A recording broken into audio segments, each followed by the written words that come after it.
True crime is a genre that is full of sad and upsetting stories. But there have been a few true crime stories that we've covered on this channel and elsewhere that have really upset me more than normal, and they will likely stay with me for a long time. And today's story about Jessie Blodgett and her family is one of those kinds of stories. Be sure to stick around to the end as we have an important What Are They Up To Now segment. Today's story is the remastered audio from The Monster in Her Bedroom Was Real, which is a very popular video on our main YouTube channel. The link to that video is in the description. But before we get into that story, if you're a fan of the strange, dark, and mysterious delivered in story format, then you've come to the right podcast because that's all we do, and we upload twice a week, once on Monday and once on Thursday. So, if that's of interest to you, please ask the 5-star review button to help you move out of your apartment and offer them beer and pizza as payment. But once they accept and the move is complete, only serve them O'Doul's and anchovy pizza. Also, please subscribe to the MrBallen podcast wherever you listen to podcasts so you don't miss any of our weekly uploads. Okay, let's get into today's story.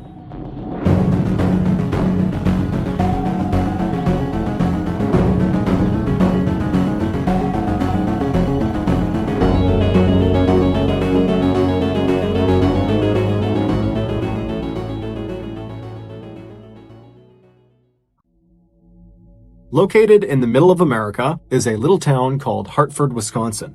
Downtown, they have the biggest automobile museum in all of Wisconsin. They also have a bowling alley called Dave's Lanes, which sells cheap beer and the best frozen pizza in town. Around the corner from the museum and Dave's Lanes are two other very popular local spots. One is called Scoop DeVille, which is an ice cream parlor that's themed like it's the 1950s, and they specialize in raspberry sundaes. And the other popular spot is called the Mine Shaft, and it's this big family-friendly restaurant that offers comfort food and arcade games. On warmer days, you can find residents of Hartford out on the many walking trails of Woodlawn and Willowbrook, which are two big, very well-maintained parks that are right outside of the downtown area. And on virtually any day, whether it's warm or cold, you can find Hartford residents packed into the Shower Arts Center, which is a local theater, to watch the local theater troupe perform. But none of these attractions are why anybody knows about Hartford, Wisconsin. The reason we know about Hartford, Wisconsin is because of Jessie Blodgett. Jessie Blodgett was a miracle. She was born just outside of Atlanta, Georgia in 1994 to her loving parents, Buck and Joy Blodgett. And Buck and Joy, for the longest time, they couldn't have kids. In fact, they were kind of adjusting to their reality that they would not be able to have biological children when Joy discovered she was pregnant. The couple couldn't believe it. It was like the most incredible thing that either of them had ever experienced. Joy would give birth to Jessie at home with no drugs, no doctors, just Buck, his mom, and a midwife. And when little Jessie poked her head into the world for the first time, Buck and Joy fell instantly in love with her. Not long after Jessie's birth, the Blodgett family would leave Atlanta, Georgia, and move to Hartford, Wisconsin. And it was there, inside of their modest 2-story home, about 5 minutes drive from the downtown, that Jessie would grow up. And it was also inside of that modest 2-story home where many years later, Jessie would come face to face with a monster. Jessie was always someone the other kids looked up to. She was a brilliant musician who could sing, and she could play the piano and the violin. One of her very close friends growing up, a girl named Jacqueline Knights, said that whenever she went over to Jessie's house, she would walk in and have to yell at the top of her lungs just to get Jessie's attention because Jessie was permanently playing the piano. But Jessie's musical talents were not the only reason people were attracted to her. From a young age, Jessie became outraged by bullying and unfairness of any kind, and so very quickly she developed a very strong moral compass. She became a fierce defender of animal rights, environmentalism, sustainability, social justice, and ultimately ending violence against women. By the time she graduated from high school in 2012, Jessie had become very popular amongst her peers and also amongst teachers and parents. Jessie just came off as someone who was wise beyond her years. Jessie always talked about wanting to change the world, and after high school, she kind of figured out how she was going to do that. she decided she would study to become a choir director for either a university or a high school, because through that role, she would be able to teach and mentor upwards of 100 young lives every single year. So in the fall of 2012, Jessie would leave Hartford and head off to the University of Wisconsin in Milwaukee, which is about an hour southeast of Hartford, and there she would enroll in their musical education program. And during that first year at the school, Jessie did so well in that program that she was offered a talent scholarship for the following year. After wrapping up her incredibly successful freshman year in college, Jessie came back to Hartford, Wisconsin to live with her parents for the summer. Now, unlike other college kids that were back home for the summer, Jessie was not treating this break like it was a vacation. Instead, she decided she would just jump right into her musical education career. And so as soon as she got home, she started her own business, teaching voice and piano and violin to kids in Hartford. And within weeks of starting this brand new business, she had over 25 kids signed up. When Jessie wasn't teaching that summer, she was often writing original music with her friend Dan Bartelt, who was also a very talented local musician. Or when she wasn't doing that, she was rehearsing at the Shower Arts Center, where that summer she had auditioned for and landed a central role in that summer's musical, The Fiddler on the Roof. Jessie was the fiddler, and she was very excited about this. The musical opened to a packed house on Friday, July 12th at 7:30 p.m., and Jessie and the rest of her cast were incredible. And then the next night, July 13th, Saturday, they had another big performance at 7:30 as well. And then on Sunday, July 14th, they had a matinee performance at 2 p.m. After that matinee, Jessie and the rest of her castmates headed off to another cast member's house who had a pool, and they had a big pool party to celebrate the end of their opening weekend. And during this party, Jessie spent half of her time sitting around the pool with her castmates, and the other half of the time she spent petting llamas that were in a nearby field. Jessie would finally leave the party and get back to her parents' house sometime after midnight, and when she went inside, her mother, Joy, was still awake. And so when Joy heard her daughter, she came out to the front of the house, and she was getting ready to ask Jessie, how was the party, when she noticed right away that something was off about Jessie. She looked upset about something. And so Joy asked her, are you okay? And so Jessie looked like she was about to maybe go into a lengthy explanation about why she was feeling the way she was feeling. But ultimately, Jessie just kind of stopped herself, and in a tone that was less upset and more just annoyed, she would tell her mom, the guys in the cast, there are these two older guys that were kind of hitting on me, and, those are my friends, and I felt like they were crossing the line, and it was just totally uncomfortable. And so Joy began asking some follow-up questions to get a sense of, how serious this was, and it just seemed like it wasn't that serious. And pretty quickly, the two women said goodnight to each other, and they both retired to their rooms to go to bed. The next morning, Buck and Joy got up fairly early, around 7 a.m., and Jessie, she stayed in bed because her only commitment that day was a lesson she was teaching one of her students at around noon, and they'd be coming by the house for that lesson. And so her parents knew she was sleeping in, and so Buck and Joy, they're kind of going about their morning routine. Buck left ahead of Joy, probably around 7 or 7:30, and then at 8 a.m., Joy, right before she left the house, she brought some laundry up to Jessie's room. And so she opens Jessie's door, she goes inside, Jessie's asleep, and Joy, she puts the laundry down, and she considers going over and waking her daughter up just to say good morning and maybe goodbye. But she thought to herself, Jessie never gets a chance to sleep in. She's always got something going on, and so I'll let her sleep. And so Joy just quietly left the room, she shut the door behind her, and she headed off to work. At around noon, Joy would leave her office and head back home for her lunch break. And so when she walked into her home, she was expecting to see Jessie awake because Jessie had one of her students arriving any time. But when she walked inside, the house was silent. Jessie was not downstairs. She apparently was not awake, and Joy had seen her car out in the driveway, so she knew she hadn't left. And so kind of annoyed, Joy walked to the foot of the stairs and she yelled upstairs for Jessie to wake up. Hey, your student's going to be here any minute. And then Joy left the foot of the stairs and walked into the kitchen and made herself something to eat.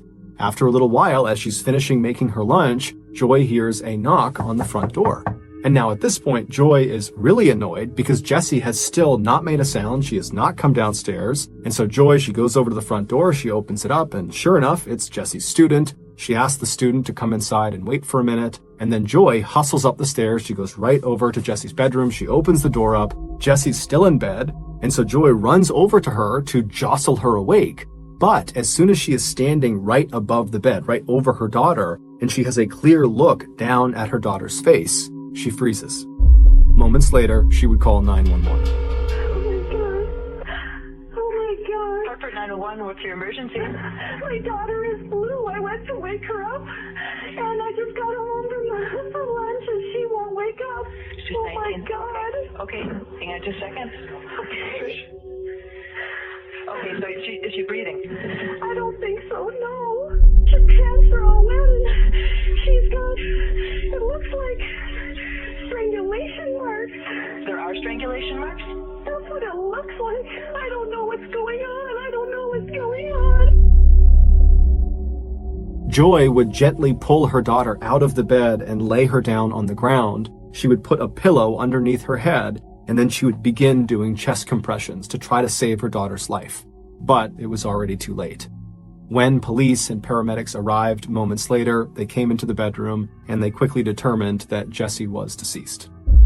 When police looked at Jessie's body, they too saw the marks on her neck that her mother had referenced on the 911 call, and they also saw the same ligature marks on her left wrist and also on her ankles. As a result of these findings, the police on scene quickly concluded that this was not a naturally occurring death, this was not a suicide, this was a homicide.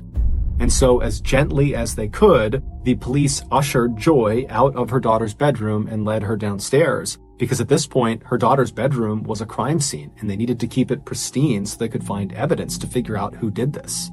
Once downstairs, Joy was reunited with her very distraught husband, Buck, who had just come home as well. And the two of them, their life is destroyed. Their beautiful baby girl, their only child, is now suddenly gone, and it didn't make any sense. During the search of Jessie's bedroom and then also the Blodgett house at large, the police were not able to find any cord or rope or ligatures that could have been used to strangle Jessie to death. The police also noted that there was no sign of forced entry anywhere in the house, and it appeared nothing in the house was stolen. And so quickly, the lead Hartford police detective named Richard Thickens began operating under the assumption that the killer knew Jessie and targeted Jessie, that they would have known where she was in the house, they knew how to get in the house, and they went straight for her, they killed her, and they left. When Detective Thickens spoke with Buck and Joy just hours after they had discovered their daughter dead, he asked them if they had any idea who would want to hurt their daughter. And at first, the parents said, no, we don't know anyone. But after some more prodding, Buck would say, well, recently there were some tree limb cutters that were cutting limbs right outside of Jessie's bedroom window. And so maybe they looked in and they saw a teenage girl who was all alone, and they came in and they attacked her. And then Buck also said that in addition to teaching music that summer, Jessie had picked up a few hours working at a restaurant down the road. And recently, she had come into conflict with one of her coworkers who began acting very inappropriately with her. He basically would walk past Jessie and intentionally bump into her and rub into her and just get inside of her personal space. And this coworker was aware of the fact that Jessie was really upset and had already told her family. And so perhaps this coworker was disgruntled and was seeking revenge. Also, Joy would point out to the detective that the night before, when Jessie came home, she had seemed really upset about something. She had said it was about these two guys that, were hitting on her at the party, and it made her uncomfortable. But Joy and Jessie didn't really get into it. So there was something obviously on her mind the night that she was killed. Following this discussion, Detective Thickens would go out and track down those tree trimmers. He would also track down the co-worker at the restaurant, and he discovered that they had rock-solid alibis and they were ruled out as suspects. As for the two older guys, the cast members from the pool party that had made Jessie uncomfortable, Detective Thickens found them, and he very quickly ruled out one of them, but he was not able to rule out the other. His name was Randy Talley. When Detective Thickens spoke to Randy on July 15th, the day that Jessie was found, Randy would deny having anything to do with Jessie's death. When Detective Thickens asked him, where were you the night before after the cast party? Where'd you go? And then where were you this morning? Randy would tell him that after the party, he went back to his apartment, and that is where he has been the entire time until right then. When Detective Thickens asked him if there was anyone that could corroborate his story, Randy said no, he was alone in his apartment the entire time. Shortly after speaking with Randy, the police were still searching Jessie's bedroom for evidence, and they discovered her diary. And her final entry in this diary only made Randy seem more suspicious. Despite downplaying the incident that Jessie had had with these two older cast members at the pool party, after Jessie had spoken with her mom briefly when she got back from the party, she had gone up to her room and then made this final diary entry. And in it, she talks about being really upset about what these two guys had done to her. She said that these two guys were corrupting her and that they were taking what should be platonic love and perverting it into a competition. Her closing lines seemed to indicate that she might have been expecting some sort of future confrontation with these two guys. The lines read, "I am not helpless. I will recognize problems and confront them without fear. God be with me." Between Randy's lack of an alibi and then Jessie's kind of ominous final message that seemed to be talking about Randy, Randy quickly became the primary suspect in this murder investigation. But Randy's cell phone records indicated that he had not had any interaction, no calls, no text messages, with Jessie leading up to her death, and around the time in the morning of July 15th when she would have been killed, Randy's cell phone was in his apartment, far away from Jessie's house. And so while this didn't definitively mean that Randy could not have killed Jessie because he could have just left his cell phone at his apartment when he carried out the attack, what it did mean was there wasn't any real evidence to support the idea that Randy killed Jessie. And so the Hartford police had to go back to the drawing board and try to find new leads to chase down. And on July 16th, just 24 hours after Jessie was discovered, the police would get a huge lead.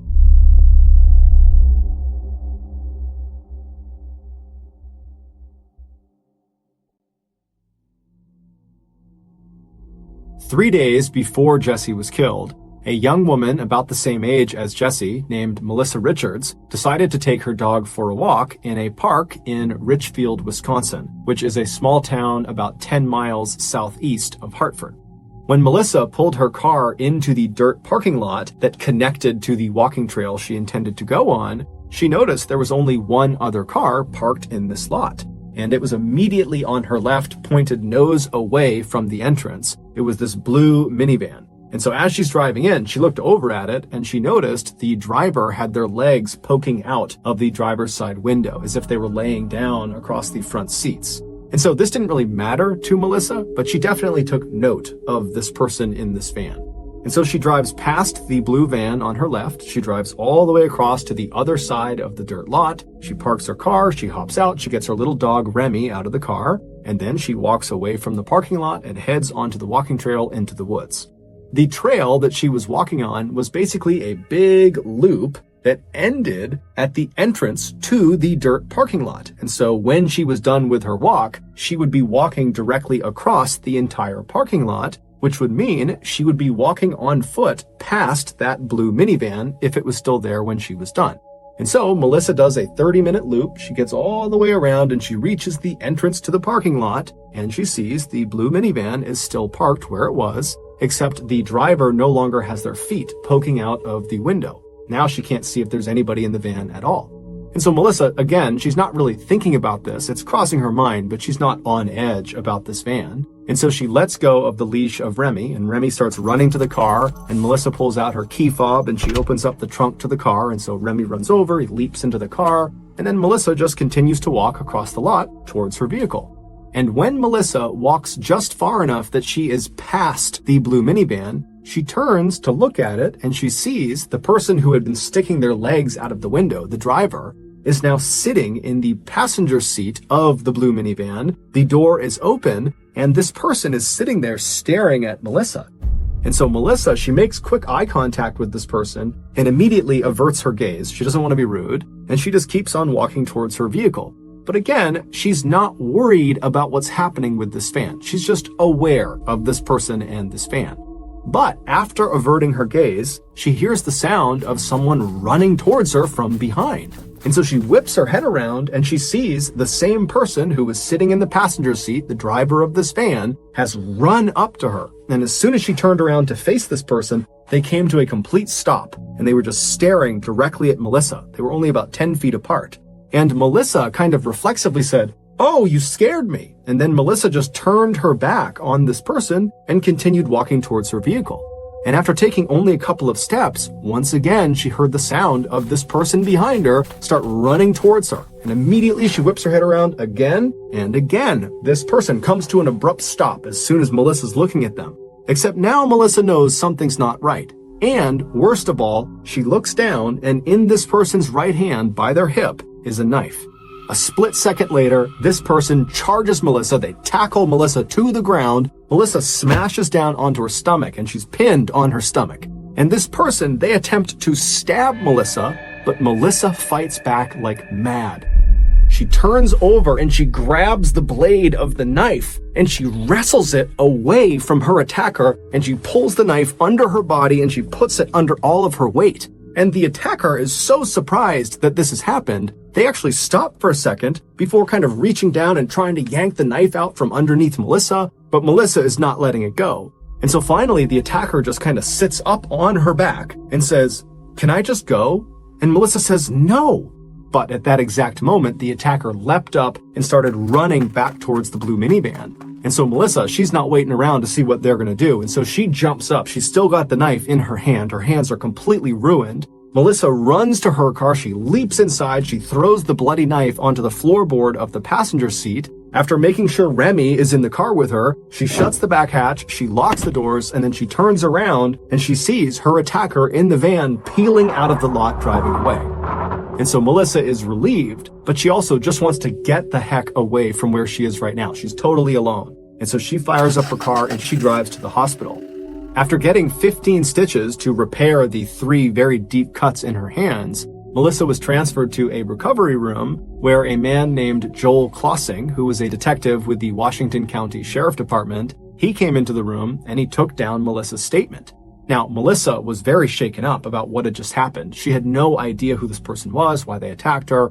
But despite being shaken up, Melissa had the most incredible memory of the event. She knew exactly what her attacker looked like, all the little details, and she knew everything about the vehicle, to include the fact that she knew it was a Dodge Caravan minivan. So she knew the exact type of car, and she guessed it was probably from the years 2000 to 2002.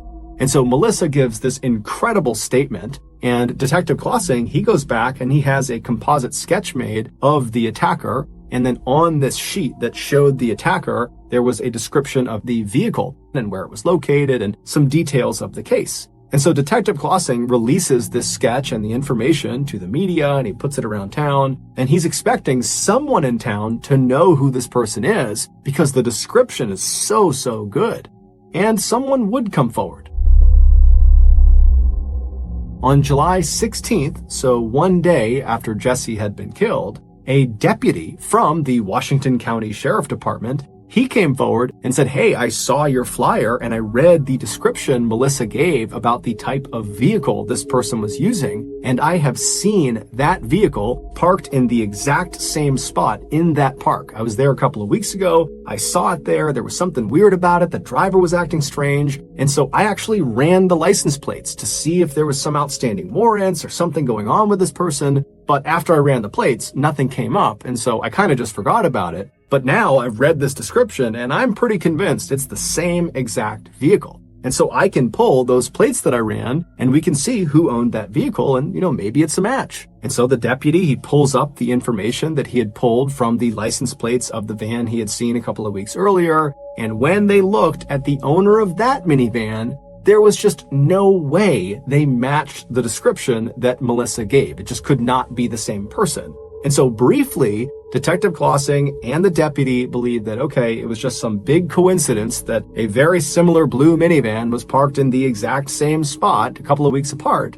But when Detective Klossing looked a little bit deeper into who the owner of that vehicle was, he would discover they had a relative that matched exactly the description that Melissa gave of her attacker.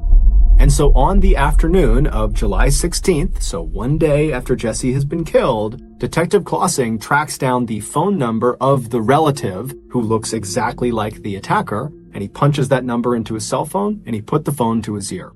At the same time, 10 miles to the northwest, Buck and Joy Blodgett were hosting a vigil for their daughter in their home.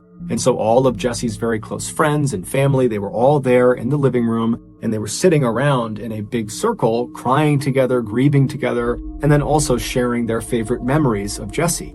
And so while they're all doing that, a phone starts to ring inside of the circle. And the owner of that phone, 19-year-old Daniel Bartelt, who was a very close friend of Jesse's and who had spent much of that summer coming over to the Blodgett household to make original music with Jesse, he stands up and he walks quietly away from the group, and then he answers the phone, and it's Detective Clausing, asking Daniel to come into the station to talk about Melissa Richards. Daniel would make his way to the police station that afternoon, and he would be interviewed by Detective Clausing and another detective. And even though they had brought Daniel in to talk to him about Melissa Richards, it was not lost on these detectives how strange it was that Daniel is at the home of a recently murdered young woman where that case is unsolved, and he is now the suspect of another attack on another young woman that happened only a couple of days earlier and only a couple of miles away. And so as soon as Daniel sits down, Detective Clausing kind of casually asks him, hey, why were you at Jesse Blodgett's house when I called you? And Daniel would say, well, I'm very close with Jesse, and so we were there as part of her vigil because she was killed yesterday.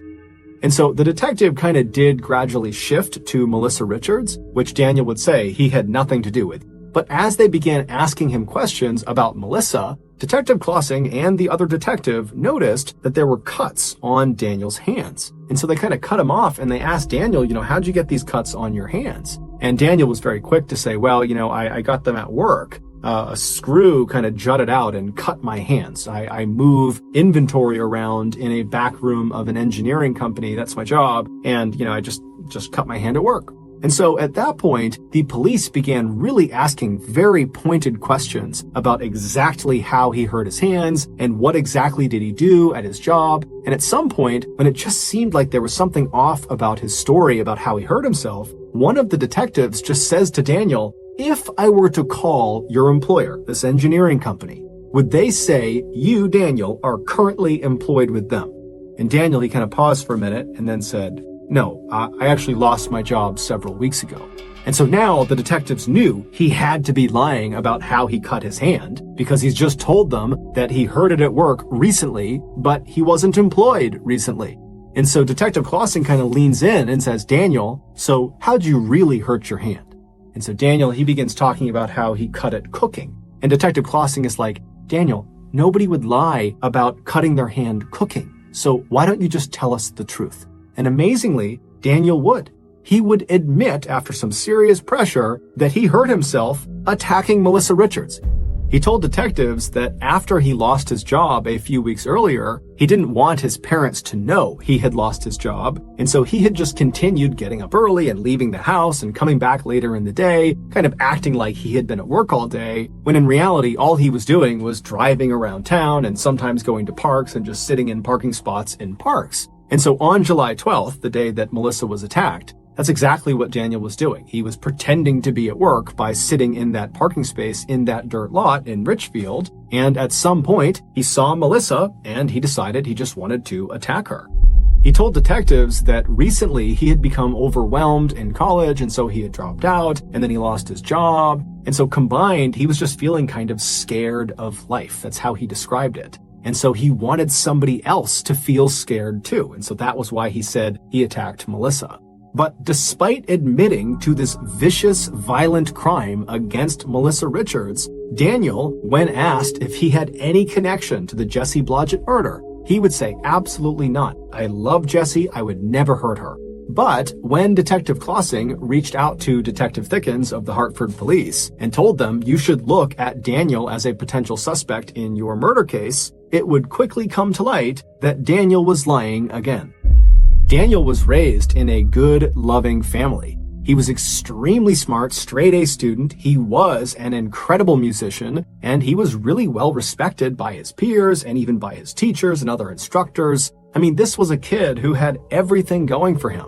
But something went wrong with Daniel, and no one knows exactly why. Shortly before he attacked Melissa, Daniel had become obsessed with killing and death and murder. His internet search history shows that he spent a lot of time looking for actual snuff videos online. Those are videos of actual murder. He also spent a lot of time looking up serial killers and spree killers, and he was especially interested in anybody who killed lots and lots of women. And then finally, right before he would attack Melissa, Daniel, based on his search history, had discovered this one particular pornographic snuff film, and it was of this woman who was all tied up and hogtied, and after being assaulted, she was strangled. And Daniel watched this video over and over and over and over again. On that day, July 12th, as Daniel is pretending to be at work, he's sitting in his car, he looks out and he sees Melissa, she's all alone, and something clicks in his head where he decides he's gonna go reenact that wretched pornographic snuff film on Melissa. And so Melissa was likely just at the wrong place at the wrong time. Recovered in that dirt parking lot after the attack was this special, very strong tape that had been in Daniel's pockets during the attack. It had just fallen out. And so it's believed he was going to use that tape to subdue Melissa and then abduct her. But obviously Melissa fought back and Daniel got spooked and ran off. 3 days later, on July 15th, it's believed that Daniel decided he wanted to try again. He wanted to act out this pornographic snuff film, but in real life. And this time, he wasn't going to leave it up to some random victim. He needed his victim to be totally helpless. He needed his victim not to fight back. And who better than 19-year-old Jessie Blodgett, his close friend who inherently trusted him and would easily let him into her house, into her bedroom. It wouldn't matter if she was all alone because she felt safe around him. Based on eyewitness testimony of someone who was driving through the Blodgett neighborhood on the morning that Jessie was killed, it's believed Daniel arrived in the driveway of the Blodgett household just a few minutes after Buck and Joy had left for work. And so he pulled into the driveway knowing that Jessie was all alone.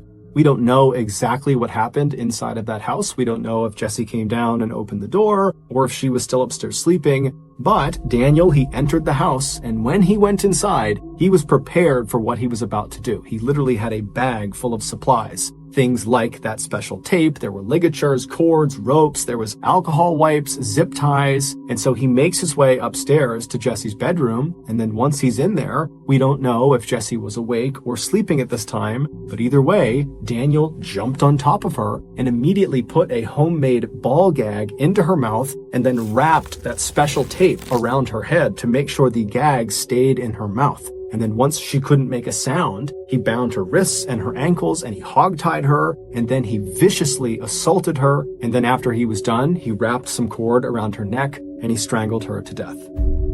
After she was deceased, Daniel attempted to clean her body with some alcohol wipes, and then after that he kind of repositioned her in her bed with the covers up over her to give the appearance that she was still sleeping to her parents when they inevitably would find her. Then Daniel rounded up all of his murder supplies back into his bag, except he did accidentally leave one of those special rolls of tape underneath Jessie's bed, and then he slipped out of the Blodgett household, and then he drove to Woodlawn Park where he disposed of his supplies into one of the trash cans. The next day, at Jessie's vigil, Daniel would attend, and according to the other people that were there, Daniel was by far the most talkative person in that circle. Daniel would ultimately be found guilty of murdering Jessie Blodgett, although he never admitted guilt.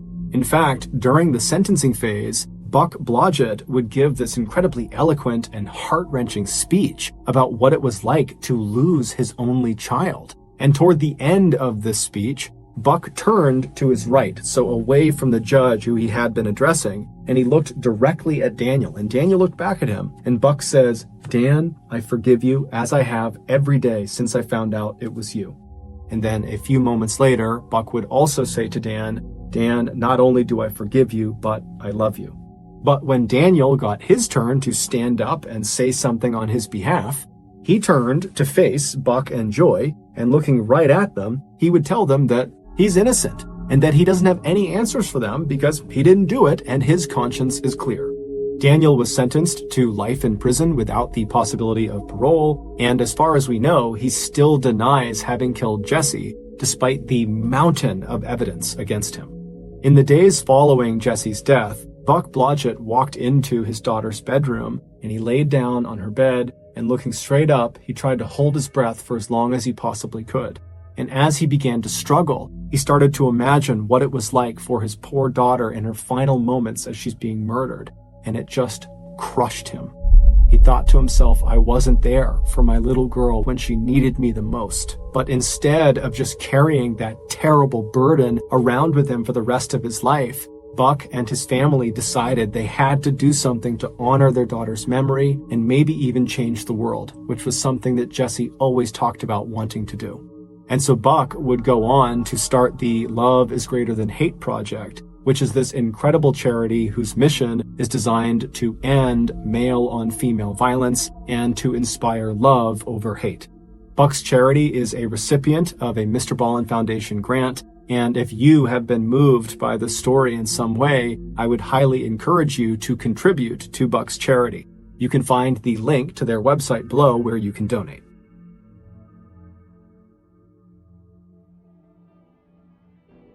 Thank you for listening to the MrBallen podcast. If you got something out of this episode and you haven't done this already, please ask the 5-star review button to help you move out of your apartment and offer them beer and pizza as payment. But once they accept and the move is complete, only serve them O'Doul's and anchovy pizza. Also, please subscribe to the MrBallen podcast on YouTube, Spotify, Apple Podcasts, Amazon, Google, and anywhere else you get your podcasts. This podcast airs every Monday and Thursday morning, but in the meantime, you can always watch one of the hundreds of stories we have posted on our main YouTube channel, which is just called MrBallen. We now have a registered 501c3 charitable organization called the MrBallen Foundation that makes it as easy as possible for you to join me, my family, and my team in supporting those whose lives have been most impacted by violent and heinous crimes. Monthly donors to the MrBallen Foundation Honor Them Society will receive free gifts and exclusive invites to special live events. But the real reward is helping to create a new ending to the story for victims of violent crime. Go to MrBallen.Foundation and click Get Involved to join the Honor Them Society today. If you want to get in touch with me, please follow me on any major social media platform and then send me a direct message. My username is just @MrBallen, and I really do read the majority of my DMs. Lastly, we have some really cool merchandise, so head on over to shopmrballen.com to have a look. So, that's going to do it. I really appreciate your support. Until next time, see ya.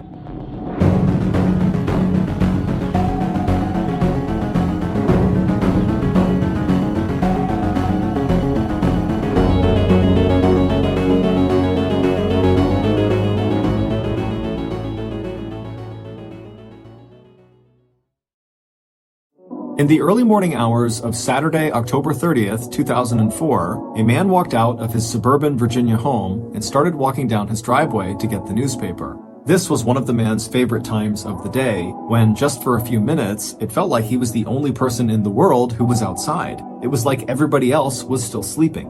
However, that morning, he was wrong. He was not alone. Someone was hiding nearby, and they were watching him and waiting for the perfect moment to pounce. But before we get into that story, if you're a fan of the strange, dark, and mysterious delivered in story format, then you've come to the right podcast, because that's all we do, and we upload twice a week, once on Monday and once on Thursday. So, if that's of interest to you, when the 5-star review button comes into your store at the mall, only pretend to validate their parking ticket when they hand it to you. Also, please subscribe to the MrBallen podcast wherever you listen to podcasts so you don't miss any of our weekly uploads. Okay, let's get into today's story.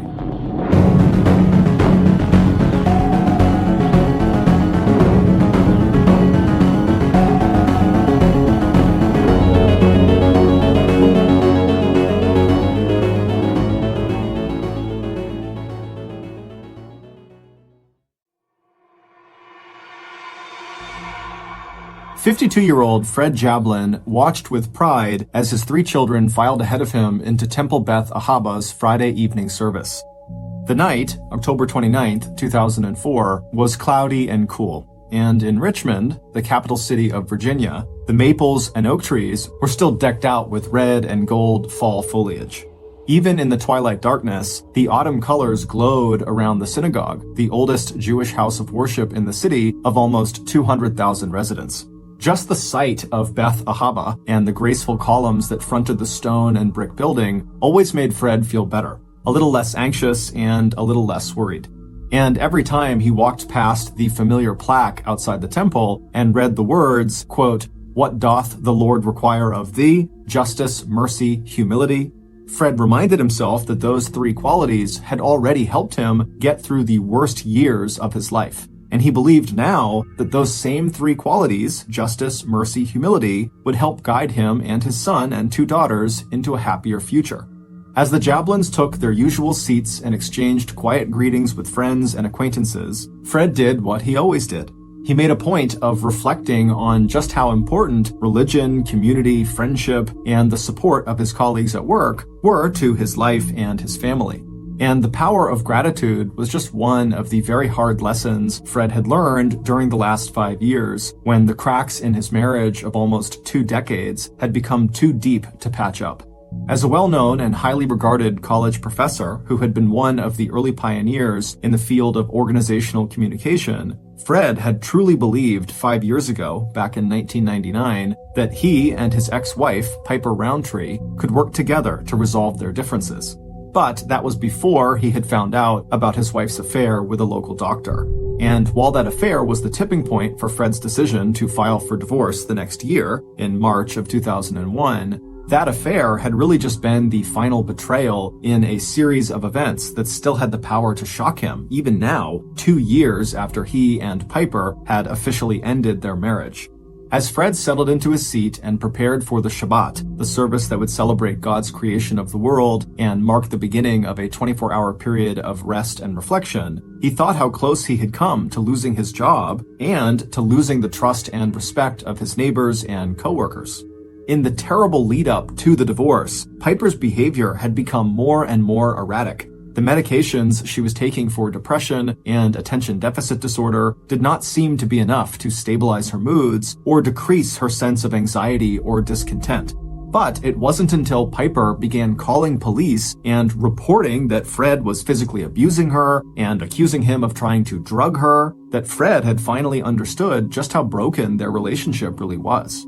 By then, they had already tried marriage counseling, and Piper had moved out of their family house several times to stay with her best friend in Richmond. But even then, somehow Piper and Fred had still managed to limp along, despite the difficulty Piper had in holding a job, despite the fact that she had a law degree, and her increasing unreliability in caring for the kids, even after she chose to stay at home rather than work outside of the house. But then came the afternoon 4 years ago when police arrived at the University of Richmond, where Fred had a tenured teaching position. Earlier that day, Piper had gone to the Henrico County Magistrate's office and sworn out an arrest warrant and restraining order against her husband. Of course, it hadn't always been that way. Back when Fred, an up-and-coming professor, and Piper, a student in her final year, met back in 1981 at the University of Texas in Austin, they seemed to have exactly nothing in common. And when Fred, who was 8 years older than Piper, first met Piper through another professor, Fred did not even recognize her as one of the many students who had attended one of Fred's classes the year before.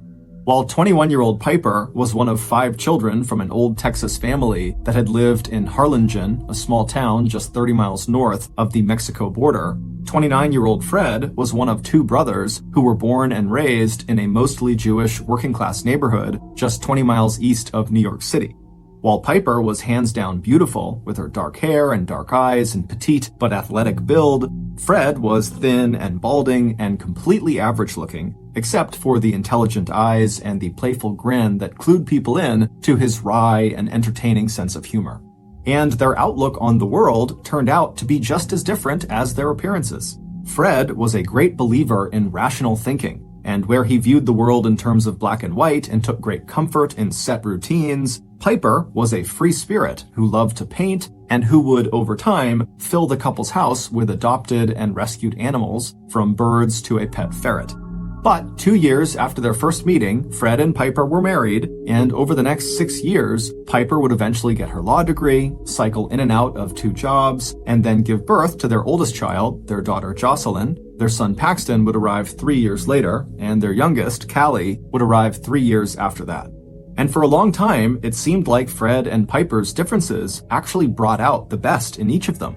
Fred became less rigid in his thinking, and Piper seemed to blossom in the light of Fred's affection and devotion to her and the children. But over time, the charm of their opposite personalities seemed to wear very thin. Fred was never a big fan of Piper's family and took to skipping Piper's family reunions. For her part, Piper didn't really connect with Fred's family either, and when his parents died, she opted not to go to either of their funerals. But when Fred got the job offer from the University of Richmond, which came with a $30,000 a year bump in pay, both Piper and Fred agreed that financially at least, the move from Texas to Virginia made all kinds of sense for their family. The extra money meant that Piper did not have to worry about working if she didn't want to, and she could hire a cleaning service to take care of the house, along with a nanny who could help with the kids. And at first, Fred was sure that the move had given all of them a fresh start. But by 1995, 12 years after they had gotten married, and just 1 year after their move from Texas to Virginia, Fred and Piper were seeing a marriage counselor. Piper was just not able to pass the Virginia bar exam. That's the test that would have allowed her to practice law in Virginia. And even though she had been reluctant to leave her close-knit family in Texas, Piper was not prepared for just how much she missed her mother and siblings. Particularly her older sister Tina, who had always been available to help babysit the kids and to take Piper's side in any of the complaints Piper had about Fred.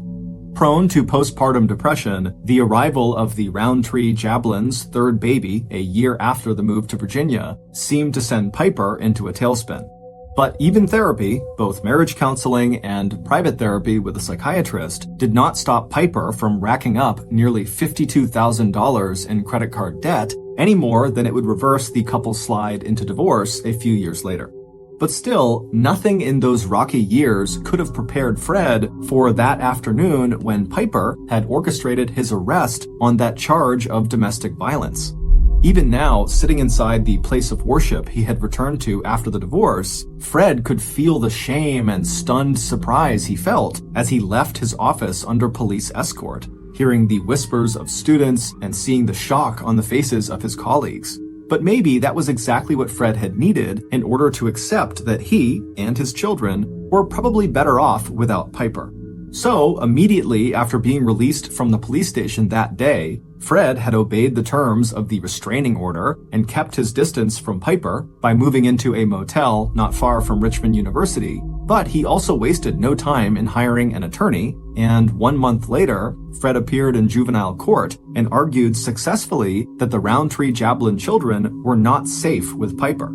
And when the judge examined the evidence of Piper's erratic behavior, the times when she had simply forgotten to pick the children up from school or other activities, and the complete lack of evidence that Piper was a victim of domestic violence, the judge granted Fred temporary custody of Jocelyn, Paxton, and Callie.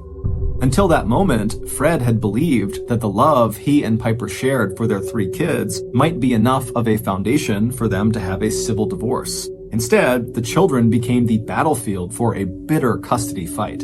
In the end, the court had not believed any of Piper's charges of abuse, and when Fred had filed for divorce, he did so on the grounds that Piper had been unfaithful. He had cited Piper's affair with their oldest daughter's doctor, although it would turn out that there had been other men too, maybe even going back to the mid-1990s. And there was nothing quick or easy about how they reached a settlement. Piper had repeatedly asked for delays in the divorce proceedings until finally, in 2002, almost a year to the date after Fred had filed for the divorce, when Piper did not show up for a hearing on finances and custody, the judge went ahead and made a final ruling without her. And that ruling would turn out to be absolutely devastating for the one-time stay-at-home mom, because on all fronts, Piper would wind up losing.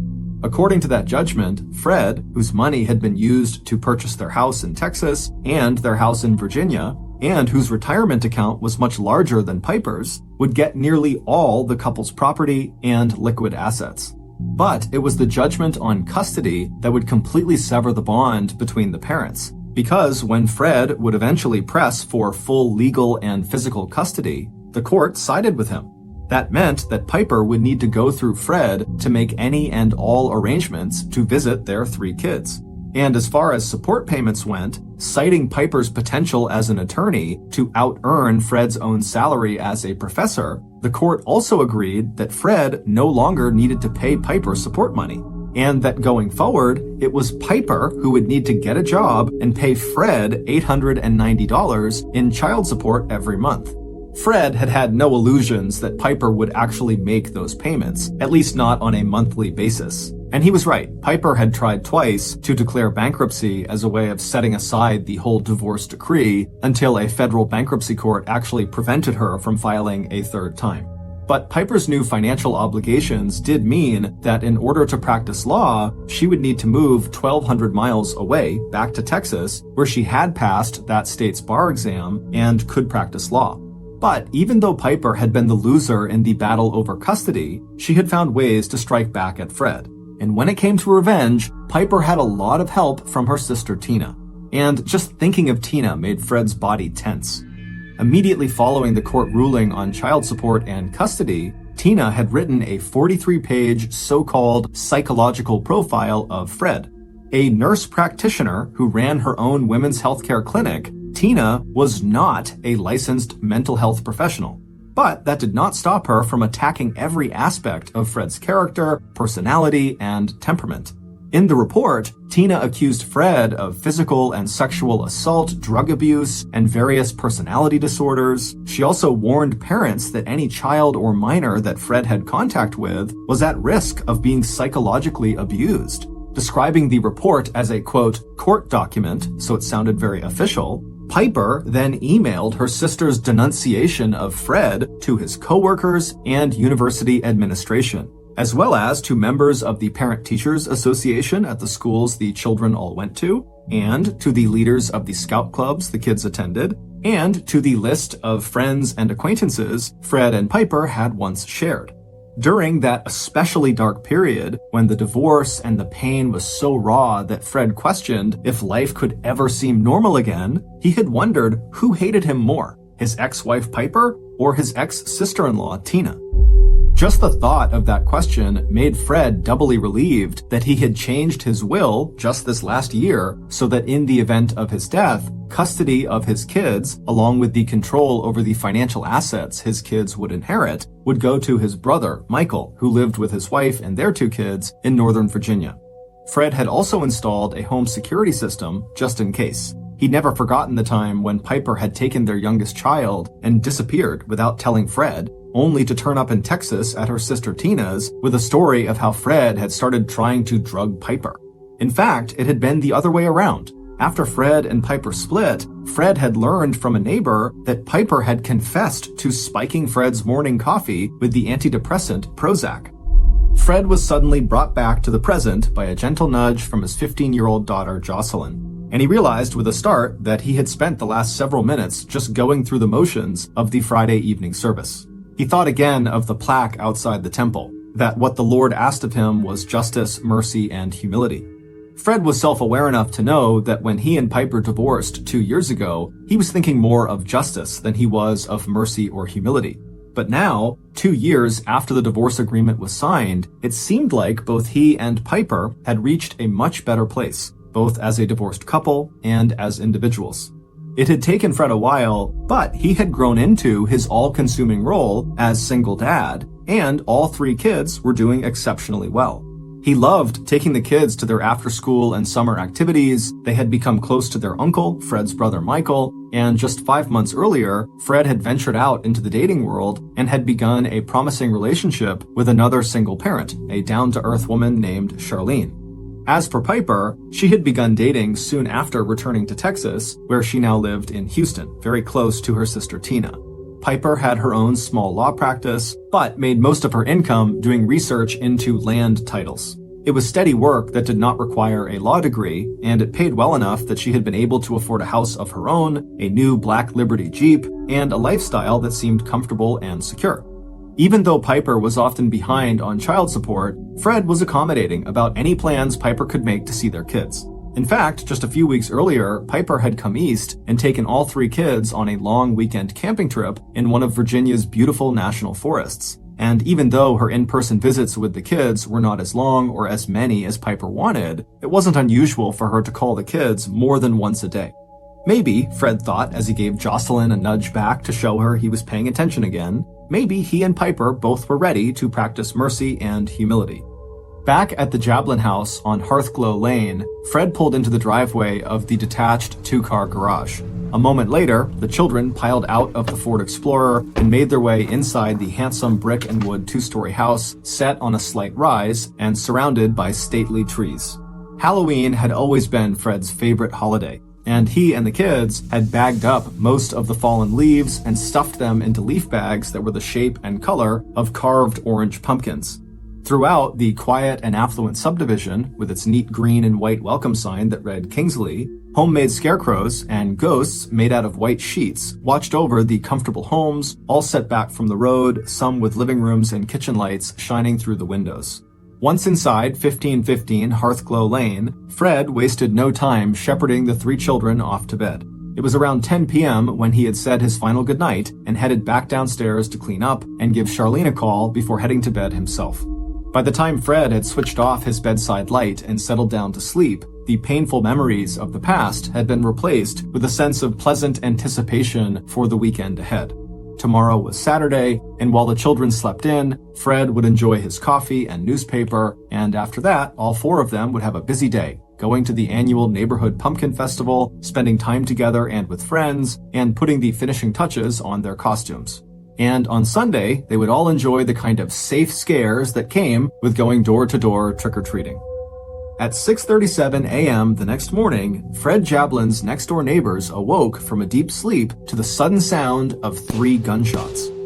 Getting out of bed and stepping to the open window, former Marine Bob McCardle pushed aside the curtain and saw a shadowy figure running across his front yard and then disappearing into neighboring house lots. While dogs began barking and other neighbors were wondering if a car had backfired or if a hunter was shooting ducks down on Tuckahoe Creek, Bob immediately picked up the phone and called 911. Within minutes of the call, 3 officers from Henrico County Police Department were climbing out of the patrol car in front of the McCardle home. Spreading out across the lawns of Hearthglow Lane, they used flashlights to search in the darkness for the source of the disturbance. But after 20 minutes, the officers reported back to Bob that they had not found anything suspicious. Bob told them that once it was light, he and his wife would take their dog out for a walk, and if they saw anything that could explain the shots, they would follow up with another call to police. 25 minutes later, it was Doreen McCardle who called 911. Trying her best to keep the panic out of her voice, she explained to dispatch that she, her husband Bob, and their dog were now standing outside of their neighbor's house at 1515 Hearthglow Lane, and Bob had just discovered the body of Fred Jablin.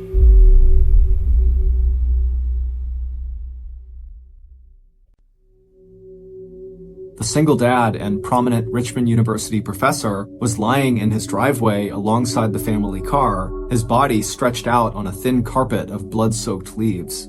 This time, Henrico police responded with a flood of emergency and medical personnel, and within minutes, the quiet neighborhood was alive with flashing lights and sirens. But their response was too late. Fred Jablin was dead.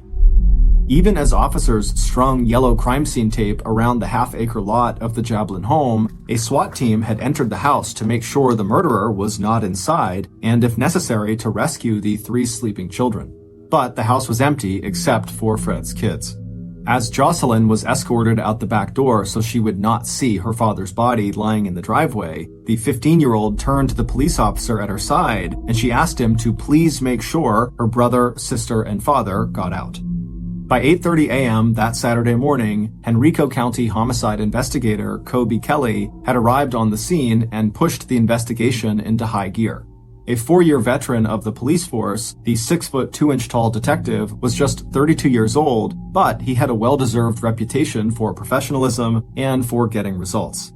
The Roundtree Jablin children were quickly sheltered at the home of a local police officer who knew the Jablins and lived in the same area. A special victims unit was on its way to help break the terrible news of their father's death and to find out what the children may have heard or seen that morning. Detective Kelly's initial examination of both the outside crime scene and the inside of the house showed no evidence that this had been a robbery gone wrong. There was no sign that anything had been taken. And unfortunately, the neighbor who had made the 911 call to police after hearing gunshots and seeing a figure run across his front lawn could not even identify whether that person had been a man or a woman.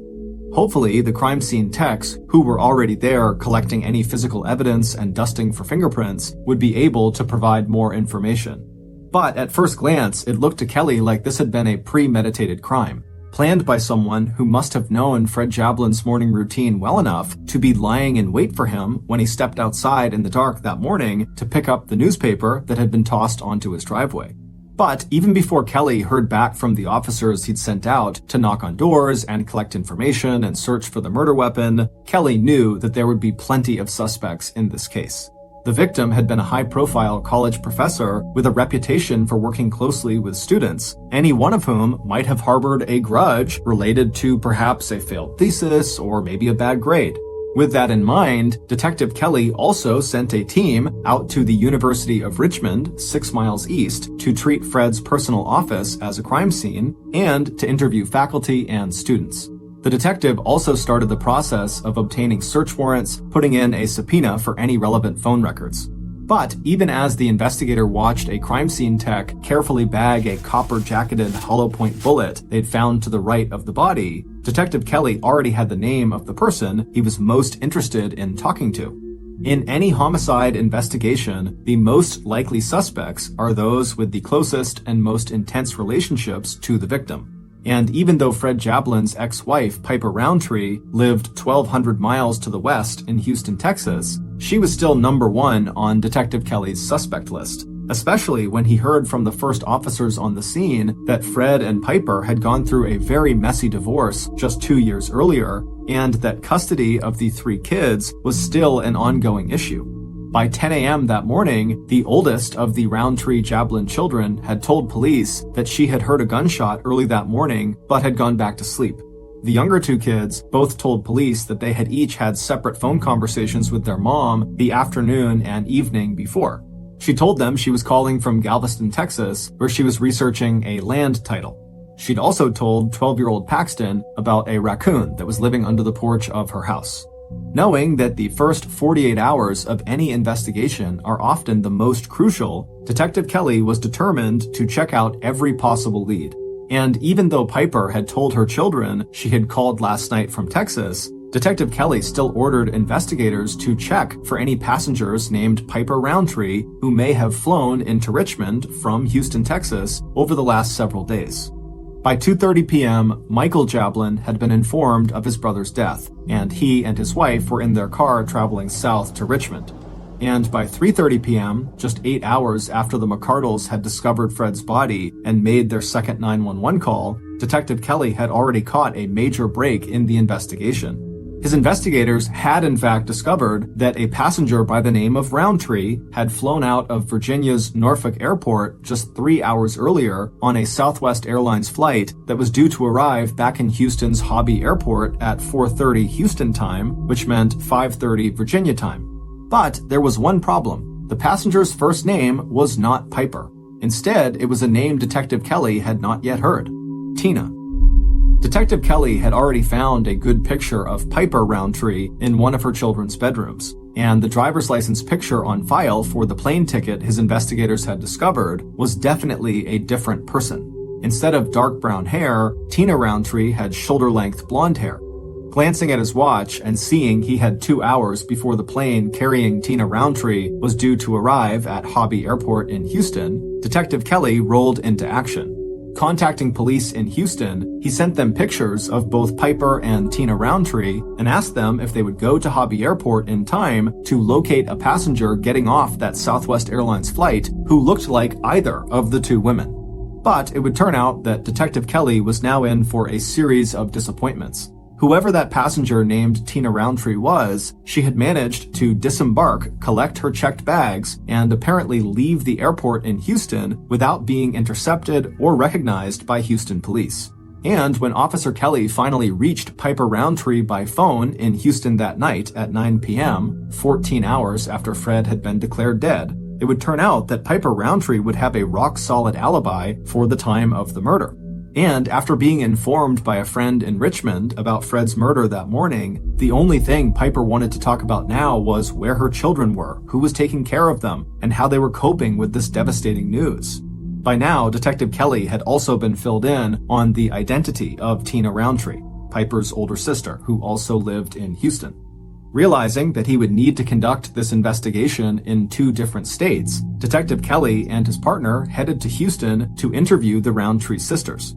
Before leaving, the lead investigator assigned Detective Chuck Hanna and one other investigator to follow up on leads in Richmond. At Detective Kelly's first official interview with Piper on Sunday, October 31st, Fred's ex-wife denied any involvement in Fred's murder. And not only would a friend of hers, who was also a lawyer, place Piper in his office before that Southwest flight ever arrived back in Houston on Saturday, October 30th, the day Fred was killed, Piper would also be able to locate someone who could provide further confirmation of her alibi, a stranger who had seen her at a local bar in Houston on Friday night, when the passenger flying under the name Tina Roundtree had already landed 1,200 miles away in Richmond, Virginia. As for Piper's sister, Tina Roundtree, where Piper had reacted to the news of Fred's death by wanting to talk about when she could see her kids again, Tina had reacted to the news by being aggressive in her criticism of Fred. She held nothing back when it came to listing his faults as a father, a husband, and a human being.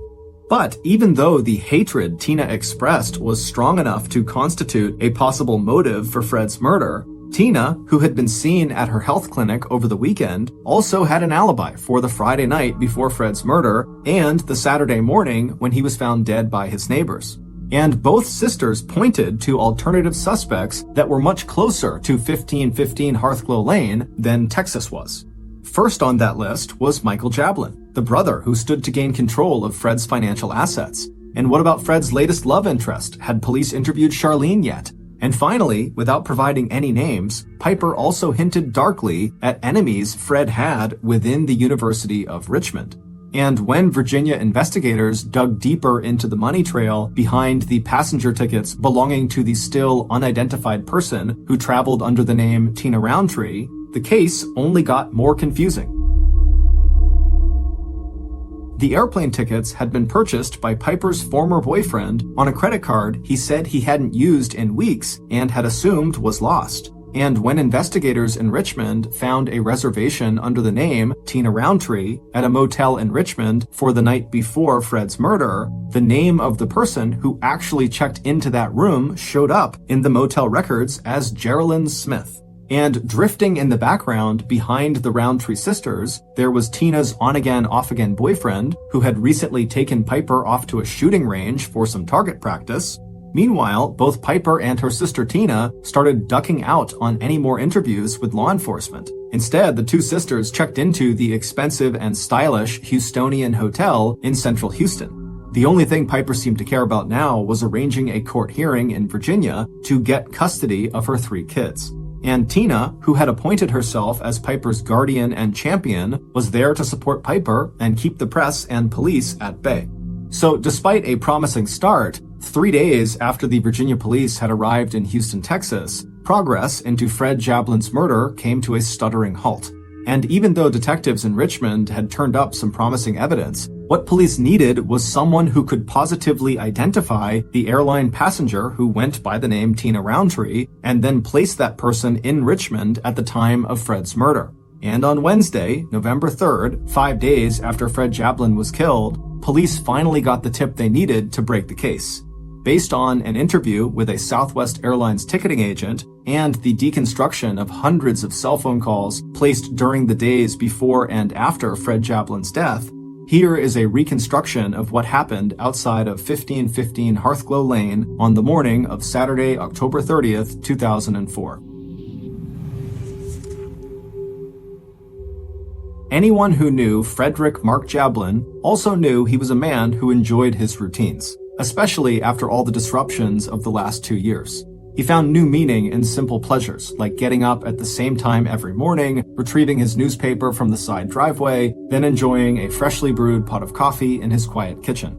And on this Saturday, when Fred stepped outside dressed in his navy blue sweatpants, sweatshirt, and robe, he also enjoyed knowing that he and the kids could spend the day together, getting ready for Halloween. When he and Piper were together, it had been Fred who took the family pictures, even though it meant that he himself was rarely in any of them. This year, he would make sure to have his neighbors take pictures of him and the 3 kids. It had been a long haul getting through the divorce, but despite the painful memories that had preoccupied him last night during the Friday evening service at Temple Beth Ahaba, the fact was that Fred felt pretty good about his life and about his kids. He and Piper might not see eye to eye, and Fred doubted he'd ever fully trust his ex-wife again, but he knew she loved their kids as deeply as he did.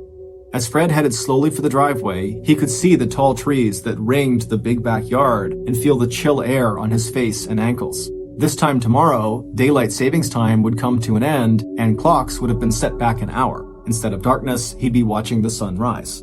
Still, he liked this feeling of being all alone, the only person awake and outside. Except that Fred was not alone. Standing quietly in the shadow on the far side of the garage, Fred's killer had felt their pulse quicken at the sound of the back door opening and then closing softly behind Fred. Now, the killer heard the slight rustle of leaves as Fred turned right out of the back kitchen door and began walking towards the open space between the house and the garage, which was set back even farther from the street than the house was. The newspaper lay neatly folded on the far side of the black Ford Explorer that was parked near the top of the driveway.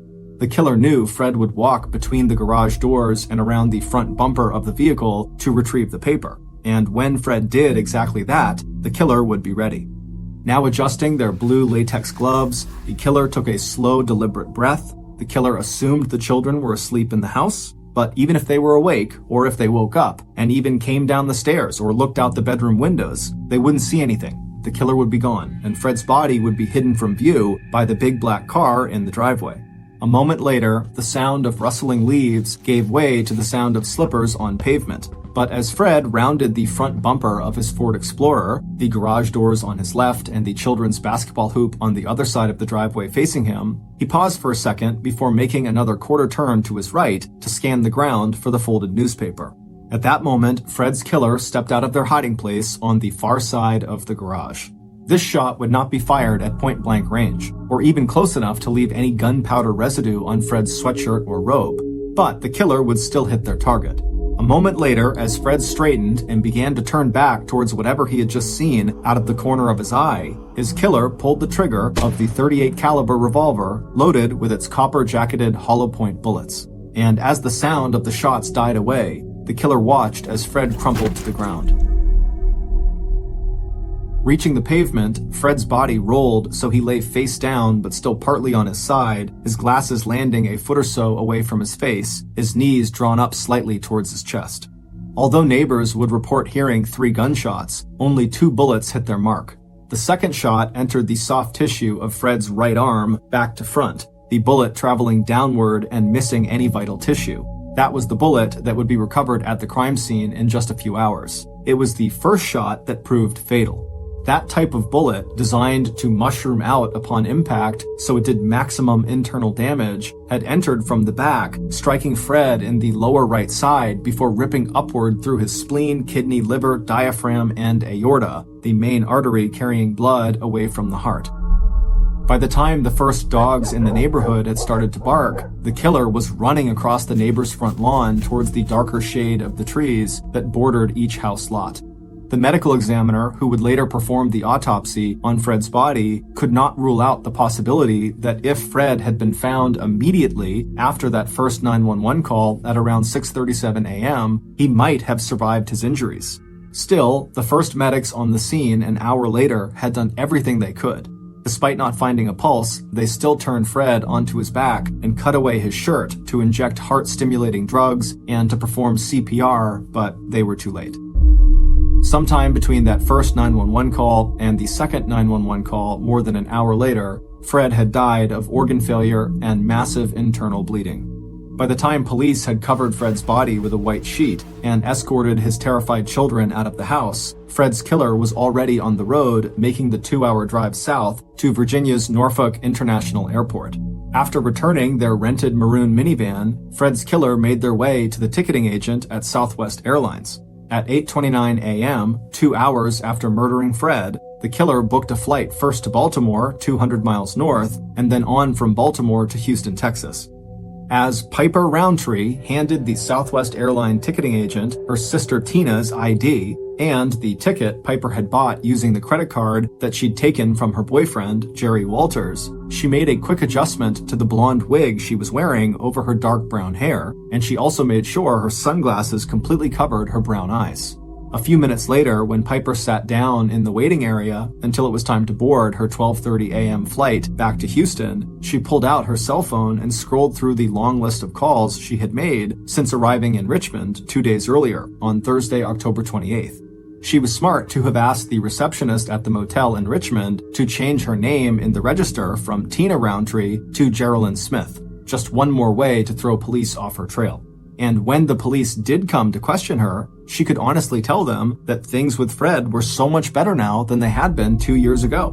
But for Piper, her camping vacation earlier in the month with the kids had finally shown her that getting along better with Fred still wasn't enough. The person her children really needed wasn't their father, it was her, their mother. And soon enough, they would have her, and only her. As Piper tucked Tina's driver's license back inside her wallet, Piper looked closely at the small picture of her sister. Tina was a little taller and heavier, her hair was blonde, and her eyes were a bright blue, but when Piper wore the wig and dark glasses, all people saw were the similarities in the sisters' faces and expressions and that wide, Roundtree smile. But it would turn out that Piper's disguise, like her alibi, was not quite as good as she thought it was. 5 days after Piper Roundtree killed the father of her 3 kids, Detective Kelly from Virginia knew that in order to solve this murder investigation, he needed to get a positive ID on Southwest Airlines passenger Tina Roundtree. So, on the afternoon of Wednesday, November 3rd, the same day that hundreds of people were attending Fred Jablin's funeral service back in Richmond, the investigator made one more trip back to Hobby Airport in Houston. He tracked down the name of the Southwest Airline agent who had checked Tina Roundtree's ticket and luggage on her flight from Houston out to Richmond 1 week earlier on Thursday, October 28th. When he met Kathy Molly, the big detective from Virginia showed her Tina Roundtree's airline ticket and asked Kathy if she could remember anything about the passenger. A moment later, Kathy handed the ticket back with a friendly smile. "Yeah, I remember," she told the investigator. Kathy went on to say that the passenger was a very attractive woman, nicely dressed, but there was something else Kathy remembered too. The passenger was obviously wearing a blonde wig, and along with her suitcase, she was carrying a gun. And when Detective Kelly showed Kathy the pictures he now carried with him everywhere, one of Tina Roundtree and one of Piper Roundtree, Kathy didn't even hesitate before tapping the photo of Piper. "That's her," Kathy said. "That's the woman who checked the gun." On Monday, November 8th, 2004, 10 days after Fred was shot to death outside of his home on Hearthglow Lane, Henrico County Police charged his ex-wife, Piper Roundtree, with first-degree murder. Piper was arrested shortly after leaving a custody hearing in Virginia, at which Piper asked the court to grant her, and not Fred's brother Michael, custody of the 3 Roundtree Jablin children. In addition to having been identified as the passenger traveling to and from Richmond under the name Tina Roundtree, Piper's cell phone records had also placed her in and around Richmond from Thursday, October 28th through the morning of Saturday, October 30th, the morning of Fred's death. Even though Piper claimed that she and her sister Tina often used one another's cell phones, the phone that Piper used on Friday evening, the night before Fred was killed, to call her son Paxton and tell him she was in Texas, was the same cell phone that had pinged off cell phone towers in Richmond to connect that call to Paxton's cell phone. As for Piper's alibis, it would turn out that after checking credit card receipts, the man who had placed Piper in the Volcano Bar in Houston on that Friday night before Fred's murder had made a mistake. It had been Saturday night, after Piper had returned from Richmond, that she was seen at that bar. And although Piper's friend and former law colleague would insist to Virginia investigators that he had talked to Piper in Houston midday on Saturday, before that Southwest flight from Baltimore arrived in Houston, it turned out that he had made an earlier statement to a reporter saying that the first time he had seen Piper in nearly a year was the day after Fred's murder, Sunday, October 31st, when she would have already been back in Houston for nearly 24 hours. On Saturday, February 26, 2005, 1 year and 4 months after Fred was murdered, a Virginia jury spent less than 1 hour in deliberations before coming back with a guilty verdict in the trial of Piper Roundtree. Her defense attorney argued, unsuccessfully, that the real murderer was Piper's sister, Tina, and when Piper herself took the stand, she implied the same thing, while at the same time insisting to the end that she herself had absolutely nothing to do with Fred's murder. When asked point blank if she wanted the jury to think her sister Tina committed the murder, Piper replied, "I have no idea what happened." Piper would use that same refrain when she was asked how her cell phone had appeared in Virginia in the days before and on the day of Fred's murder, or why she decided to brush up on her shooting skills the week before Fred's death, or why she had used her boyfriend's credit card to purchase a blonde wig, or how her black Liberty Jeep had wound up in the parking lot at the Hobby Airport in Houston from Thursday, October 28th to Saturday, October 30th, Piper told the jury she either had no idea how those things could have happened, or that they were just meaningless coincidences that had nothing to do with Fred's murder. 2.5 months later, on May 7th, 2005, Piper was sentenced to life in prison. Her first request for parole in 2020 was denied. She will be eligible for parole again in 2033 when she will be 72 years old. On Friday, November 4th, 2005, days before Piper's trial for murder, Piper's sister, Tina, pled guilty in a Houston courtroom to a charge related to Fred Japlin's murder, attempted tampering of evidence. Tina was fined $300 and sentenced to 80 hours of community service. Tina died in 2020. In 2006, a Virginia court granted full custody of Fred and Piper's 3 children to Fred's brother, Michael Jablin. We'd like to say a special thanks to author Catherine Casey, whose book, Die, My Love, a true story of revenge, murder, and 2 Texas sisters, was our main source in creating this podcast. Because Piper Roundtree has never admitted any guilt or involvement in the murder of Fred Jablin, we relied on the prosecution's evidence and theory of motive to create our reconstruction of this crime. If you're interested in finding out more, please see our source list for additional background and information. Thank you for listening to the MrBallen podcast. If you got something out of this episode and you haven't done this already, when the 5-star review button comes into your store at the mall, only pretend to validate their parking ticket when they hand it to you. Also, please subscribe to the MrBallen podcast on Amazon Music, because starting November 1st of this year, 2022, our podcast is only going to be available on Amazon Music. However, from now until November 1st, you can still get the podcast on all platforms. This podcast airs every Monday and Thursday morning, but in the meantime, you can always watch one of the hundreds of stories we have posted on our main YouTube channel, which is just called MrBallen. We now have a registered 501c3 charitable organization called the MrBallen Foundation that makes it as easy as possible for you to join me, my family, and my team in supporting those whose lives have been most impacted by violent and heinous crimes. Monthly donors to the MrBallen Foundation Honor Them Society will receive free gifts and exclusive invites to special live events. But the real reward is helping to create a new ending to the story for victims of violent crime. Go to MrBallen.Foundation and click Get Involved to join the Honor Them Society today. If you want to get in touch with me, please follow me on any major social media platform and then send me a direct message. My username is just @MrBallen, and I really do read the majority of my DMs.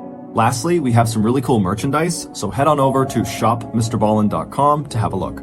So that's going to do it. I really appreciate your support. Until next time, see ya.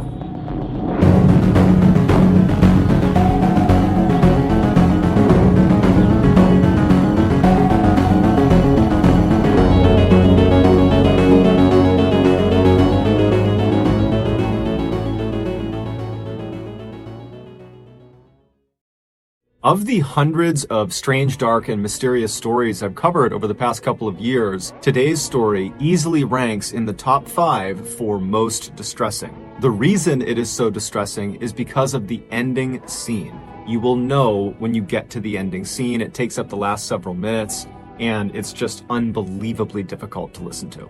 And so for that reason, listener discretion is advised. For those of you who have followed my YouTube channel, MrBallen, thank you, first of all. But also, you should know that today's podcast episode is actually the audio from a popular YouTube video that was called This Child Star is Evil. However, we have remastered the audio and changed a few small things in the story to make it more clear as an audio-only piece of content. But before we get into today's story, if you're a fan of the strange, dark, and mysterious delivered in story format, then you've come to the right podcast because that's all we do, and we upload twice a week, once on Monday and once on Thursday. So if that's of interest to you, please take the 5-star review button hostage and then force them to wash your dishes while wearing a long-sleeve shirt. However, do not allow them to roll their sleeves up. Also, please subscribe to the MrBallen podcast wherever you get your podcasts so you don't miss any of our weekly uploads. Okay, let's get into today's story.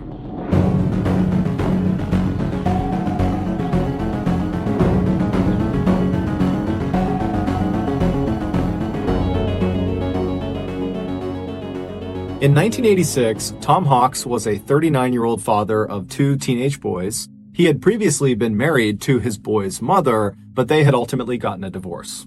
That year, Tom and his 2 sons were at this local chili cook-off in their neighborhood in Newport Beach, California, when Tom was looking out across the sea of people and he sees this stunningly beautiful woman he's never seen before, and he just finds himself staring at her. And he stares at her so long that this woman, she ends up noticing, and she looks up and kind of smiles and blushes and looks away, and Tom immediately is totally embarrassed because he just got caught staring at her, and so he decides, you know what, I gotta go over there and introduce myself. And so Tom, who's this totally ruggedly handsome, muscular guy with this incredible mustache, he strides across the lawn and he walks up to this woman and he introduces himself. And she is all smiles and she says her name is Jackie and she's 29 years old and she's single. And from that point onward, those 2 completely hit it off. They fell madly in love. And just a few years later, in 1989, they got married in front of 150 of their closest friends and family. And then after the wedding, Jackie moved in with Tom and his 2 boys. And even though the boys' mother was still alive, they began calling Jackie Mom, because Jackie not only lived with them, but also because she was so devoted to them, and she just was such a loving and kind person that it just made sense to do that. Also, Jackie, when she was 22 years old, she had gotten into this horrific motorcycle accident, and the internal damage that accident had done to her had left her unable to have kids of her own, something she had always wanted to do. And so when she had the opportunity to be these boys' mother, she really leaned into it. And so she was like this fabulous mother. So over the years, Tom and Jackie raised their 2 sons, and then in 2002, when the boys were all grown up, they left the house. Now, this was a sad moment for Tom and Jackie to suddenly be empty nesters. I mean, so much of their identity was wrapped up in being parents, and they were very close with their sons. But at the same time, they knew this day was coming, and they had actually been preparing for it for several years. They had been putting money aside every single year to prepare for when their sons left because they wanted to time it so they could retire at the same time. And their idea of retirement was to go buy a yacht and just live on the yacht and sail up and down the California and Mexican coastline. Now, neither Jackie nor Tom were wealthy at all. However, they were very good at saving money and they were very disciplined and they could live frugally. And so over the past couple of years, they really had saved virtually every penny so they could afford to buy this yacht. And so finally in 2002, when their sons do actually leave, Tom and Jackie, they sell their house in Newport Beach, California. And between the proceeds from the sale of their house and all this money they had set aside, they had enough to purchase this kind of beat up old small yacht. And so this yacht they named the Well-Deserved. Even though this yacht was by no means a glamorous yacht like you think of when you hear that word, Tom and Jackie adored this boat. And so as soon as it was theirs and they had docked it in Newport, they moved all of their belongings onto this boat because they're going to live on this boat. And then they began meticulously cleaning it and organizing it and upgrading it everywhere they could within their limited budget. And by the summer of that year, this boat was beautiful, both on the outside and the inside. It was very cozy and very clearly had the touch of Tom and Jackie. It was a home. And so for the next 2 years, Tom and Jackie, they lived the dream. They took that yacht and just sailed up and down the coast of California and Mexico, and they would watch these beautiful sunsets, and they would catch fresh fish, and they would drink cocktails together. I mean, they were really enjoying their retirement. Then, in 2004, they got some unexpected news. One of their sons told them that he was now expecting to be a father. And so this baby was going to be the first grandchild of Tom and Jackie, and they were so excited. Especially Jackie, because remember, she wasn't able to have kids of her own, and she just loved the idea of getting to be motherly again and the idea of getting to hold this precious little baby. And so even though Tom and Jackie were absolutely loving living out on this yacht, they decided that the time was right to actually sell the yacht and then take the proceeds from the sale of the yacht and buy a house on land to be closer to their son and this grandbaby. So in November of that year, the Hawks place an ad in this fishing magazine for the sale of their yacht. They were asking for about $500,000. And very quickly after this ad went live, this young couple who had saved up some cash, they offered to buy it. Tom and Jackie were totally thrilled, and they called their two sons to tell them the good news that they had this buyer and that in the next couple of days, the sale would be finalized and then they would be in touch. And so the sons, they're expecting to get a phone call from Tom and Jackie any day. But a couple of days goes by and they haven't heard from them. And so the sons begin calling their parents, and their parents aren't picking up their phone. Now, Tom and Jackie were not the type to go any amount of time without being in touch with their family. And so this was very uncharacteristic. And so when Tom's brother, Jim, who was a retired police chief, when he heard about this sudden silence, he just got in his car and drove to Newport Beach, California to see if maybe they had not finalized the sale of the yacht and maybe the couple was still on the yacht and he could go check in with them and make sure everything was okay.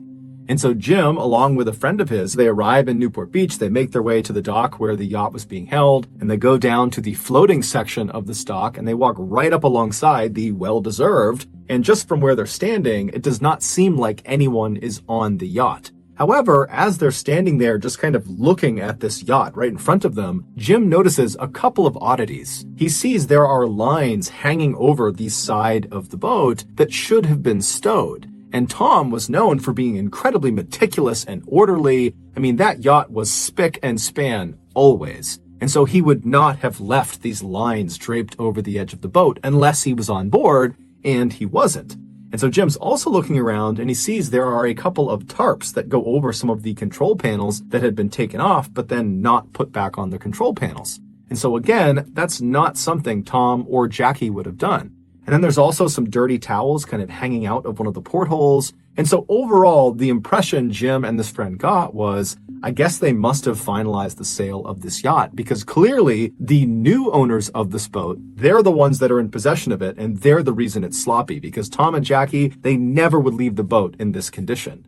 And so Jim pulls out his own business card and he writes a note on it that he's looking to speak with the new owners of this boat, because his brother and his brother's wife had sold this boat to them, but now they're missing. And so please give me a call back. And so Jim and his friend, they leave the boat, they leave the dock, and they begin to leave the area when Jim's cell phone rings. And he picks it up, and it's this 21-year-old woman named Jennifer De Leon. And so she tells Jim that she got his business card on her yacht, and that yes, she and her husband had recently purchased this yacht from the Hawks. But like Jim, they were having a hard time getting in touch with the Hawks as well. Because after acquiring their boat, Jennifer said she and her husband realized there were a couple of controls on the boat that they didn't know how to use. And so they needed to talk to Tom and Jackie to explain how to use them. Also, Jennifer said she had found some personal belongings that belonged to Tom and Jackie that were stuffed in a couple of drawers that just got left behind. And so she wanted to return that property to them as well. But she's telling Jim, I'm trying to get in touch with them and I can't get in touch with them.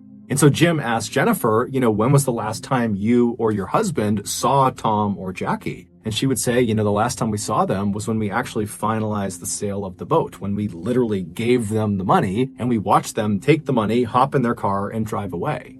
Jim asked her if she had any idea where they might have been going. And Jennifer said, we really didn't have that many personal conversations with Tom or Jackie. It was mostly just business stuff. But in the limited personal interactions we did have, Tom would always talk about how he and Jackie planned on buying a house in Mexico in this town that bordered Arizona, because apparently they have a son that lives in Arizona and he's about to have a baby. And they were talking about how they wanted to be very close.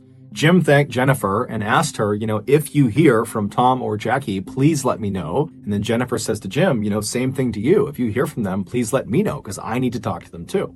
And so they hang up and Jim is left thinking, what's going on here? And then Jim remembers there's this woman that Tom and Jackie had hired. Her name was Patricia. And for the past couple of years that they had been out on their boat, they knew they would not have great internet, and so they would not be able to consistently be able to pay their bills and pay taxes. And so they had hired this woman, Patricia, who was also a friend of theirs, to basically pay their bills and manage their finances. And so Jim gets her number and he calls Patricia. And the first thing he asks her is, hey, have you spoken with Tom or Jackie recently? And she says, no, I haven't. And so Jim explains the situation and then asks Patricia, has Tom or Jackie recently made a large deposit into any of their accounts? Because just a couple of days ago, they would have received nearly $500,000. And so Patricia, she checks the accounts and she says, no, there's been no deposits made. And so Jim and Patricia are talking on the phone, trying to rationalize why Tom and Jackie would not have deposited so much money, and they really couldn't come up with a reasonable explanation for it. And so after Jim hung up with Patricia, he just had a bad feeling about what was going on. And so Jim called the Newport Beach Police Department and he officially reported Tom and Jackie missing. The first thing the Newport Beach Police Department did with this missing person report was to do some digging on the new buyers of this yacht, the De Leons. And when they looked at the 25-year-old husband named Skylar, they discovered he was a felon. He had been arrested and convicted of armed robbery and had spent some time in jail for it. And so naturally, the police were immediately suspicious of Skylar De Leon and really the De Leons in general, because they were the last ones to see the Hawks before they went missing. And so they sent one of their detectives down to the dock to just kind of walk around the yacht and just kind of feel it out, see what's going on down there, see if there's anything unusual. And so this detective goes down to the dock, they walk onto the floating section of the dock, and they walk right up alongside the well-deserved. And from the looks of it, it doesn't appear that anybody's on board. And as this detective is kind of looking in the window and just kind of looking around, they think they see what looks like a bloody handprint inside the boat. And so that would end up being enough to get a search warrant. And before long that day, there were police swarming this boat, looking all over it. But it would turn out that was not a bloody handprint. It was actually just some rust. And there was nothing else of significance that was found on board this boat. And so the police are pretty frustrated because they really don't have any leads. And so they contact Skylar De Leon and they say, hey, you need to come into the police station and explain exactly what happened during your final interaction with the Hawks.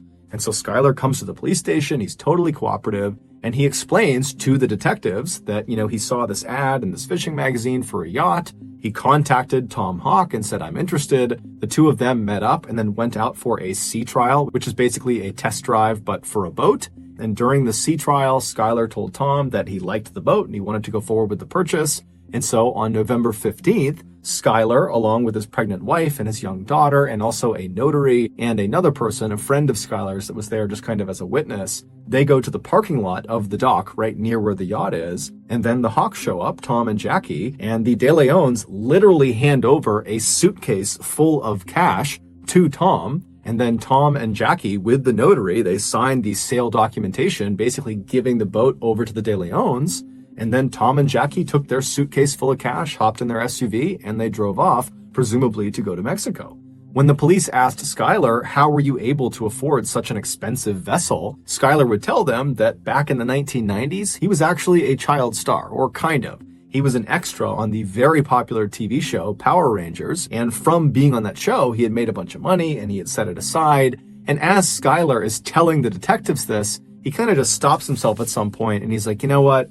That's not really the truth. The reality is the reason we had the money to do this is not because of the cash I got from being a child star. It's actually because I stole the money. It would turn out that armed robbery that Skylar was convicted for and spent some time in jail for, that was because he was stealing money from this drug kingpin. And before he was arrested and sent off to jail, he had managed to take the money that he had stolen and hide it. And then after he had gone to jail and got out again, he came back to his hiding space and he just retrieved the money. But this money was stolen drug money, so it was hot. And so he needed to get rid of it. He needed to launder the money. And so that was why he was buying this yacht. He was going to buy it with this dirty money in bulk, in cash, and basically transform this hot, dirty money into this yacht. And then he was going to sell the yacht and get clean money for it. And so the police are totally shocked at this confession because Skylar has just completely incriminated himself in a money laundering scheme. But the police would ultimately say to Skylar, you know what? We're not going to charge you with money laundering because you're being so forthright and helpful with this investigation. And so they let Skylar go. The police would go on to interview Skylar's wife, Jennifer, as well as the notary and also that other friend who had come along for that final sale of the boat who was there as a witness. And so the police interview all three of those people and they ask them, what was your final interaction with Tom and Jackie like? And they all described the same situation of seeing Tom and Jackie taking the suitcase full of cash and then signing the paperwork, hopping in their car and driving off. The only detail that seemed to differ amongst these four people who were there was the way Tom and Jackie were acting. Skylar made it seem like Tom was kind of anxious and paranoid about having all this money, whereas the notary said, Tom and Jackie seemed completely normal to me. After all the interviews with these people who had seen Tom and Jackie last, the police felt like they had kind of reached a dead end and just didn't know what to do next. And so they went to the media and asked them to put out a bulletin that had a picture of Tom and Jackie, as well as a picture of their vehicle, and it asked people to come forward if they had seen them. And sure enough, within a couple of days of this bulletin going out on TV, this older couple in Mexico called the police to say the Hawks SUV is right across the street from me right now. It's parked right on the road. And so naturally, the Mexican authorities as well as American authorities, they rush to this location and they charge up to the house where this SUV is parked. And they're kind of expecting to find Jackie and Tom inside, or someone that at least knows Tom and Jackie. But when they knock on the door, this guy nobody recognized, someone who was living in Mexico, he comes up to the door and he's looking very confused. And the police ask him, whose SUV is that parked outside? And he said, oh, well, that's my friend's car. And they say, well, is your friend Tom or Jackie Hawks? And the guy's like, no, who's that? The car belongs to Skylar De Leon. This was, of course, the moment when the police realized Skylar was lying to them. He had told police the last time he had seen Jackie and Tom, they had hopped in their SUV and they had driven off. But clearly that was not the last time, because he somehow managed to acquire their car afterwards, and then he gave it to this random person in Mexico. So the police in Newport Beach, they used Skylar's money laundering confession on camera to bring him in. They arrested him on money laundering. And then with him in custody, they searched his home. And inside of his and Jennifer's house, they found all these things that belonged to the Hawks. Things like laptops and video cameras, things Tom and Jackie would not have left behind on the boat. But despite all this evidence connecting Skylar De Leon to the Hawks' disappearance, he maintained his innocence and said this was just a big misunderstanding. And then while he was in custody getting grilled by police, his wife, Jennifer, was also saying the same thing, that Skylar didn't do anything. She was even going on talk shows and talking about how this is just one big misunderstanding and Skylar had nothing to do with the Hawks' disappearance, that they are just as concerned about Tom and Jackie as everybody else is. But the police were not buying it. They knew Skylar knew something that he wasn't telling them, obviously. However, they weren't really getting anywhere interviewing Skylar. He was just kind of saying, look, I had nothing to do with it. And so the police decide, let's go back and re-interview the notary and also that other friend who was there as a witness on that day that the final sale of the boat took place. And so they call the notary back into the police department, and the notary is this woman named Kathleen Harris, who's never gotten in trouble in her life, and she's been a very successful notary for a long time. And so she sits down, and they ask her again to describe her final interactions with Tom and Jackie. And once again, she says, yep, they came over, they signed the paperwork, they took their cash, they got in their SUV, and they drove off. But under follow-on, very intensive questioning by the police, Kathleen would finally break. And she would say, actually, I've never met Tom and Jackie in my entire life. I was paid up front in cash by Skylar De Leon to backdate those sale documents that had already been signed. I have no idea what happened to Tom and Jackie. Next, the police went out and got that friend who was also there at the time of the final sale, that witness. His name was Alonzo Mason. And so they bring him in and they ask him, what was your final interaction like with Tom and Jackie? And at first he stuck to the story that, they got the cash, they hopped in the SUV, they drove off, that's all it was. And the police stop him and they're like, we just spoke to the notary and she said she was lying. She wasn't even there. She had backdated those documents. So we know you're lying. And so as soon as Alonzo got caught red-handed, he began to clam up. It was pretty obvious he did not want to say anything else. And since the police really needed something to happen with this case, they said to Alonzo, we will make sure your sentence is heavily reduced if you tell us everything you know about what happened to Tom and Jackie. And so Alonzo says, okay, I'll tell you. Alonzo was a young guy, very impressionable. He was in his early to mid-20s. and he was actually a jailer, and he had met Skylar when Skylar was in jail. He was in jail for that armed robbery. And so after Skylar gets out of jail, Alonzo and Skylar somehow stay friends. They spend a lot of time together. And then in November of 2004, Skylar pulls Alonzo aside and he confesses to him that he is in fact an international assassin, that people paid him to kill people, but only bad people, Skylar said. And he says to Alonzo, I have a current contract on 2 really bad people, Tom and Jackie Hawks, but I need help carrying this out. And so if you will help me carry out this contract, I will give you $1 million US. And so Alonzo's like, man, okay, yeah, I'll help you. And so on November 15th, Skylar, Alonzo, and a third man that Skylar had recruited to be a part of this job. He was this big, muscular, intimidating looking guy who was actually a longtime Southern California gang member. His name was John Kennedy. Those 3, they show up at the parking lot of the dock not to finalize the sale of this yacht. They weren't even close to finalizing the sale. They were there to meet up with Tom and Jackie to do a sea trial, a test drive. But when Tom and Jackie arrive, Tom, who was a longtime probation officer and so was very used to being around felons and convicts, he immediately sized these 3 up and thought, bad news. And so when the 2 parties met each other in the parking lot, Skylar started to notice that Tom was definitely apprehensive about getting on a boat with them. In fact, Tom was talking about potentially rescheduling and that, today's not a good day. And Skylar's seeing, okay, they're clearly uneasy about getting on the boat with us. And so Skylar says, hey, Tom, Jackie, hold on a minute. I'm going to step aside and make a phone call.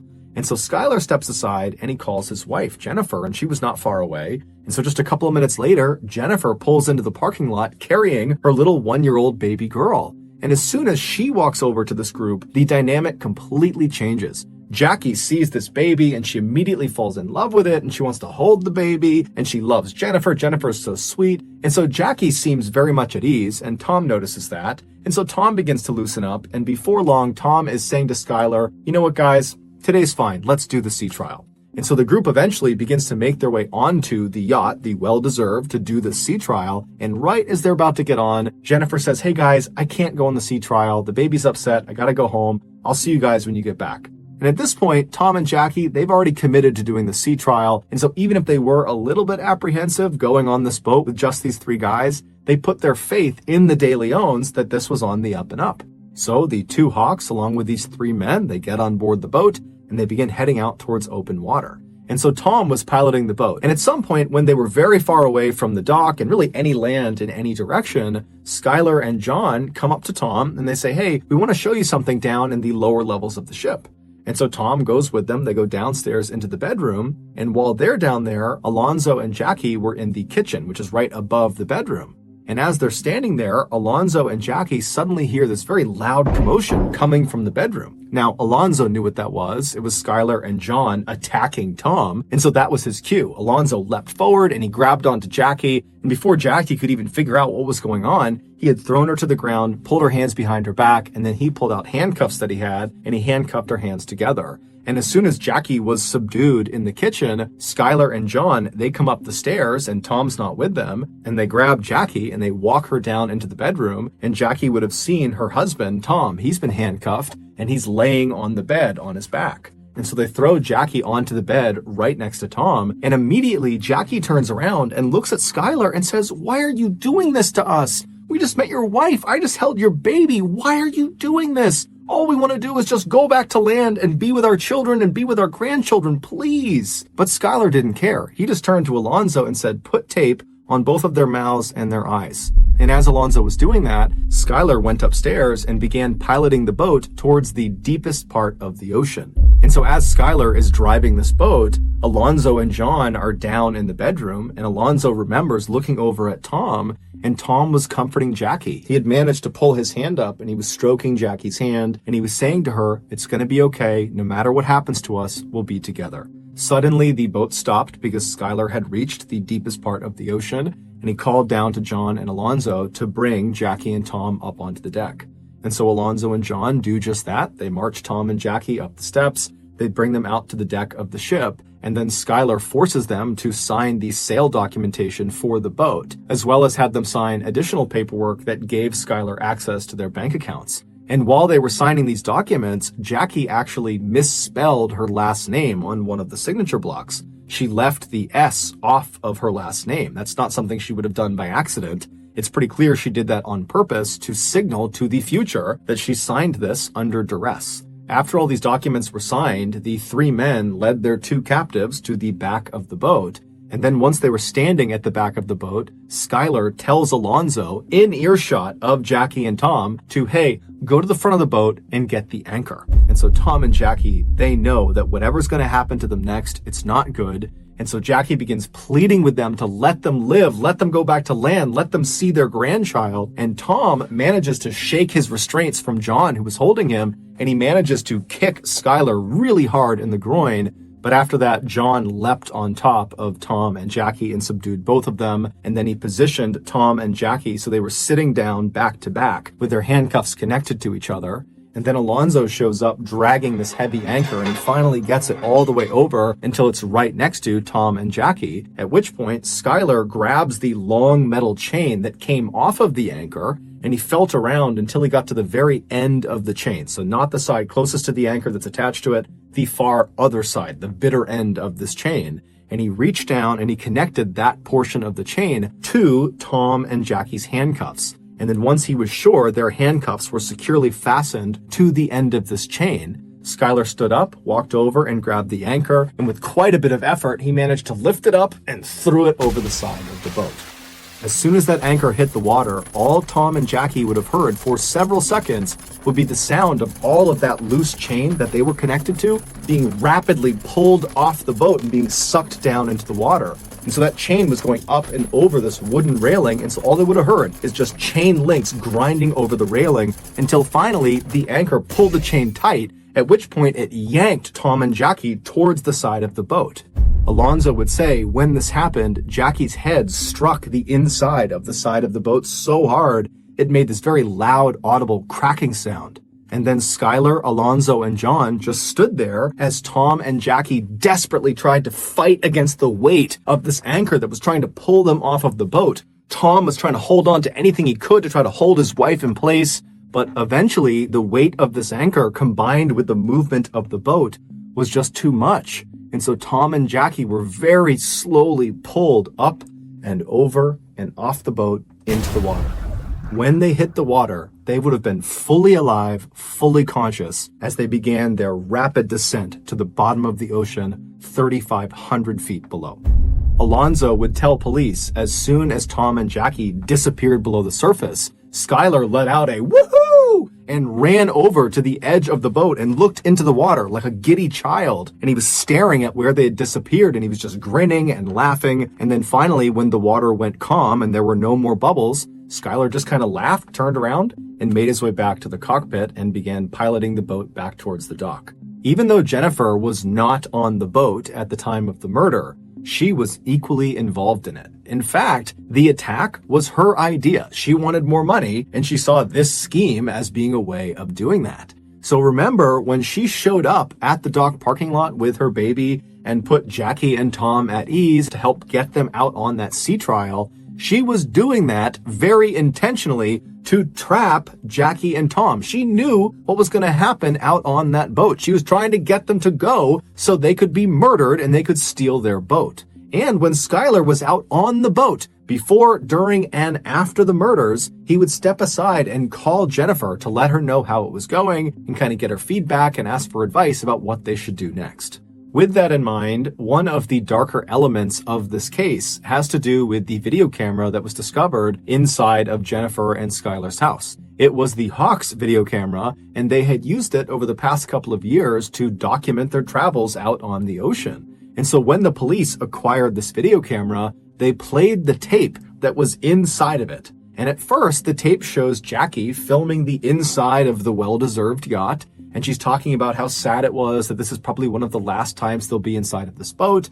But she and Tom are so happy because they've found buyers who are going to take great care of this boat, and they're excited about the future, they're excited about their grandchild.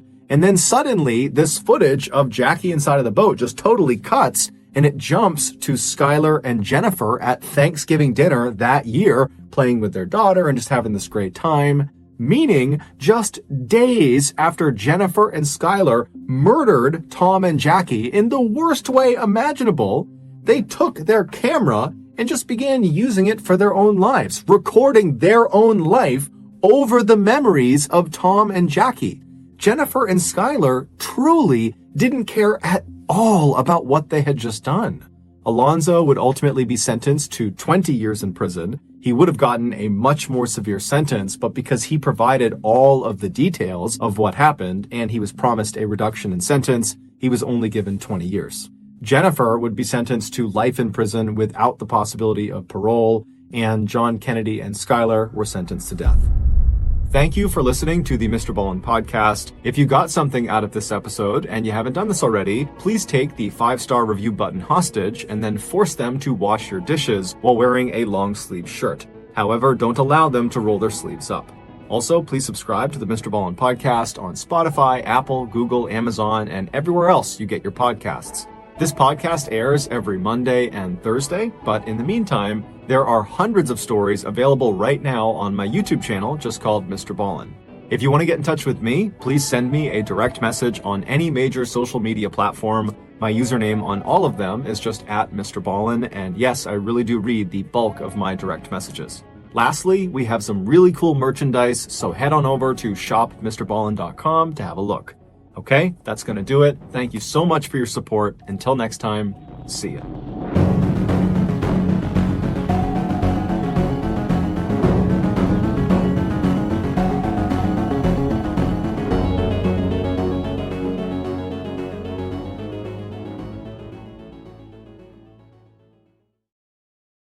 Today's story is the remastered audio from Her Evil Plan, Put Her on Death Row, which is a very popular video on my YouTube channel. My telling of this story gained notoriety on YouTube largely because of the intimate detail I put into the death scene. It's like you're getting a front row seat to one of the most heinous crimes in recent history. As such, listener discretion is advised. But before we get into today's story, if you're a fan of the strange, dark, and mysterious delivered in story format, then you've come to the right podcast because that's all we do, and we upload twice a week, once on Monday and once on Thursday. So if that's of interest to you, please go into the 5-star review button's favorite music playlist and replace all of the songs with the Kids Bop versions of them. Also, please subscribe to the MrBallen podcast wherever you listen to podcasts so you don't miss any of our weekly uploads. Okay, let's get into today's story.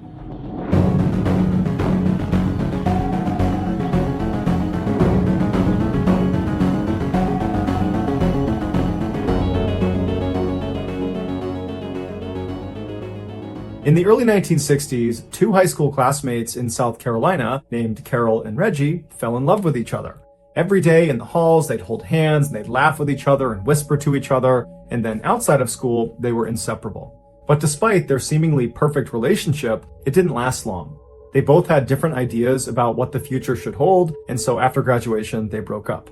Reggie went on to join the US Navy, where he served for a number of years all over the world. He would at one point get married, but that marriage would end quickly, and then after he got out of the military, he got a job at a railroad back at his hometown in South Carolina. As for Carol, after graduation, she got married and divorced too, twice actually, but it was her second failed marriage that nearly killed her.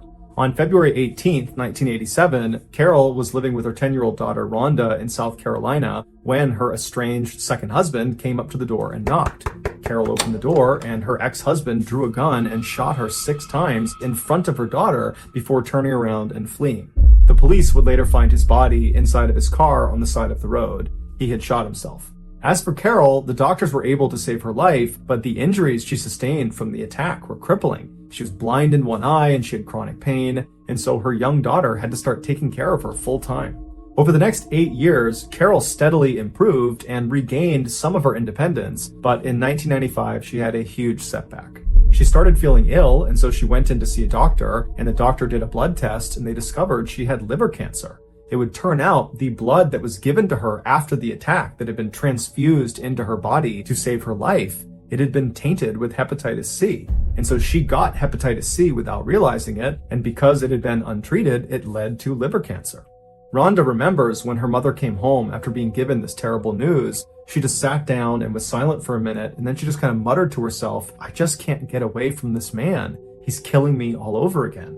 But despite being dealt such an unfair hand in life, Carol was determined to not let her injuries or her illness define her.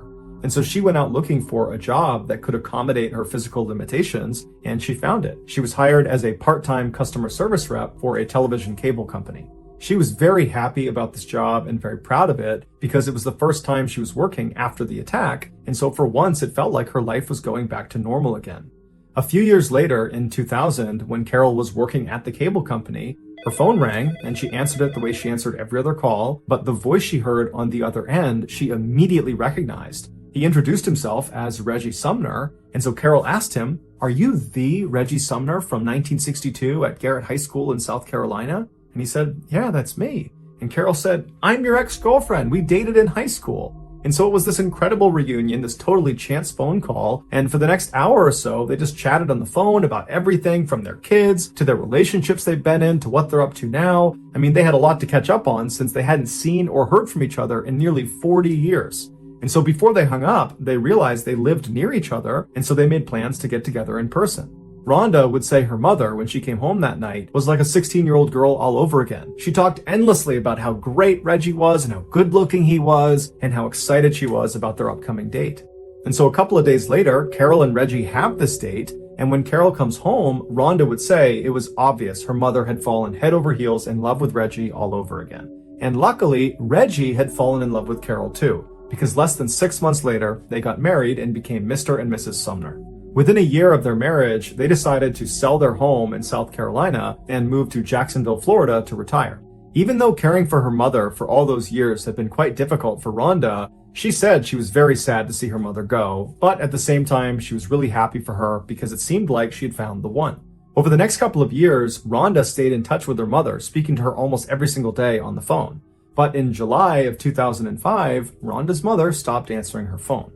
At first, Rhonda wasn't that concerned, but after 24 hours of not hearing from her mother or from Reggie, she did get concerned. Because even though Reggie was able to care for Carol, he wasn't in the best shape himself. He had debilitating diabetes, and he had recently broken his leg, and so was largely confined to a wheelchair.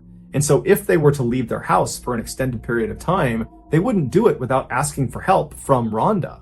And so over the next couple of days, Rhonda incessantly called her mother and called Reggie, but she never got through to them. And so finally, after almost 72 hours of not hearing from them, she decides to just hop in her car and drive the 4 hours to Jacksonville to check on them personally.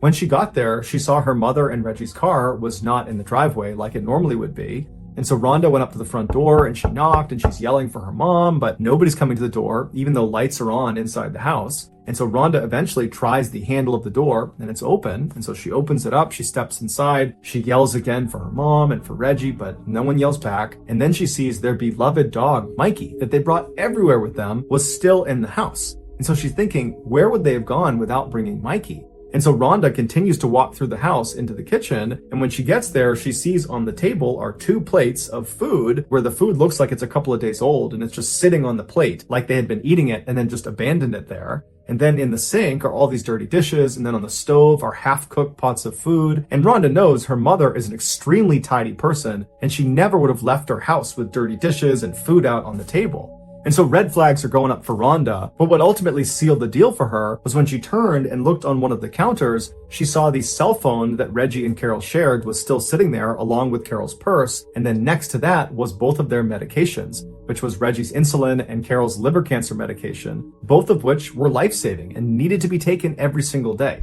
There's no way they would have left the house without those things.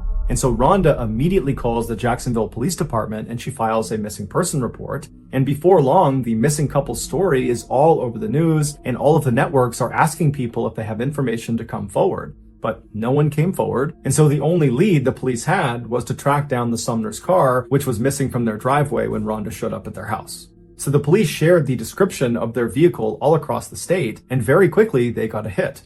The car had been found abandoned in a Florida town about 1 hour west of Jacksonville. It had been parked in this semi-forested, very secluded area off of a dirt road, and there was nothing inside of it, but they saw the battery had been taken out, leading some of the officers to speculate that perhaps the Sumners really had just driven away from their home without telling anybody and then ran into car troubles. But that theory would quickly be thrown out the window when 5 hours later, the Jacksonville police received a very strange phone call. The man who called in said he was Reggie Sumner. And he said he had seen the news about him and his wife being missing and that was just totally not true, that in reality, they had left, but they were just fine and they'd be back soon.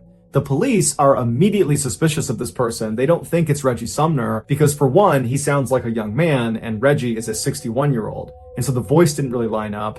And just the way he was talking about this disappearance like it was no big deal, that also just didn't really make sense. And so one of the officers asked Reggie, "Are you with your wife, Carol?" And he said, "Yep, I'm with her. Here she is." And so a woman hops on the phone who says she's Carol Sumner, but she sounds far too young to be Carol Sumner, who's 61. This sounds like a 18, 19, 20-year-old girl. And she too just reiterates that everything's just fine and they've gone out for a couple of days. There's nothing to worry about. And, you police can stop looking for us.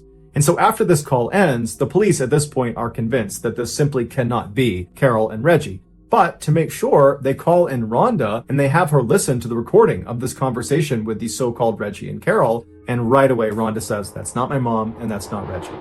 And so at this point, the police assumed that these two people who called in pretending to be the Sumners probably had something to do with the disappearance of the real Sumners. And so while they waited for the trace on this phone call to come back, which would give them information about who was calling and from where, the police decided to investigate another angle.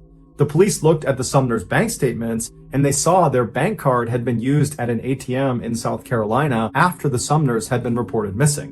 And so they called that bank and they asked for the CCTV footage from that ATM. And when they watched it, they saw that it was not Carol or Reggie Sumner withdrawing funds. It was some unknown man in his early 20s. Right after this discovery of this unknown man, the trace from the phone conversation with the imposter Sumners came back, except it was tied to a fake name at a fake address. So that wasn't helpful to the police in their investigation. However, when they went through this cell phone's call logs, which they got with the phone trace, they saw whoever owned the cell phone had recently placed a call to a car rental company in South Carolina. And so the police call this car rental company and they speak to the manager and they're able to figure out that somebody using this cell phone number had indeed called and had rented a car, and the car they rented matched the description of the car the unknown man was driving in the ATM surveillance footage. But this car had been rented to a woman. Her name was Tiffany Cole. The rental company told police that all of their cars had satellite tracking information built into them. And so police were able to use that information to track Tiffany's rental car to a motel in South Carolina. The initial thought was that maybe the Sumners are being held against their will in this motel. And so very quickly, a police force was organized, and on the morning of July 14th, so 6 days after the Sumners were listed as missing, they arrive at this motel, they go to the front desk, they find out what room Tiffany is in, they get the key, and they go up and they open the door. The Sumners were not inside. Instead, there were 3 young adults sitting there. It was 24-year-old Tiffany Cole, her boyfriend, 23-year-old Michael James Jackson, and his friend, 19-year-old Alan Wade. Also in the room were dozens of bags of recently purchased merchandise, like computers and video games and clothes and perfume. And also they discovered the key to the Sumners' vehicle and Reggie Sumner's prized coin collection. The police brought all 3 back to the police station and put them in separate rooms to be interrogated. At this point, it was obvious to police that these 3 had something to do with the Sumners' disappearance. They had all these things in the room that tied them to the missing couple.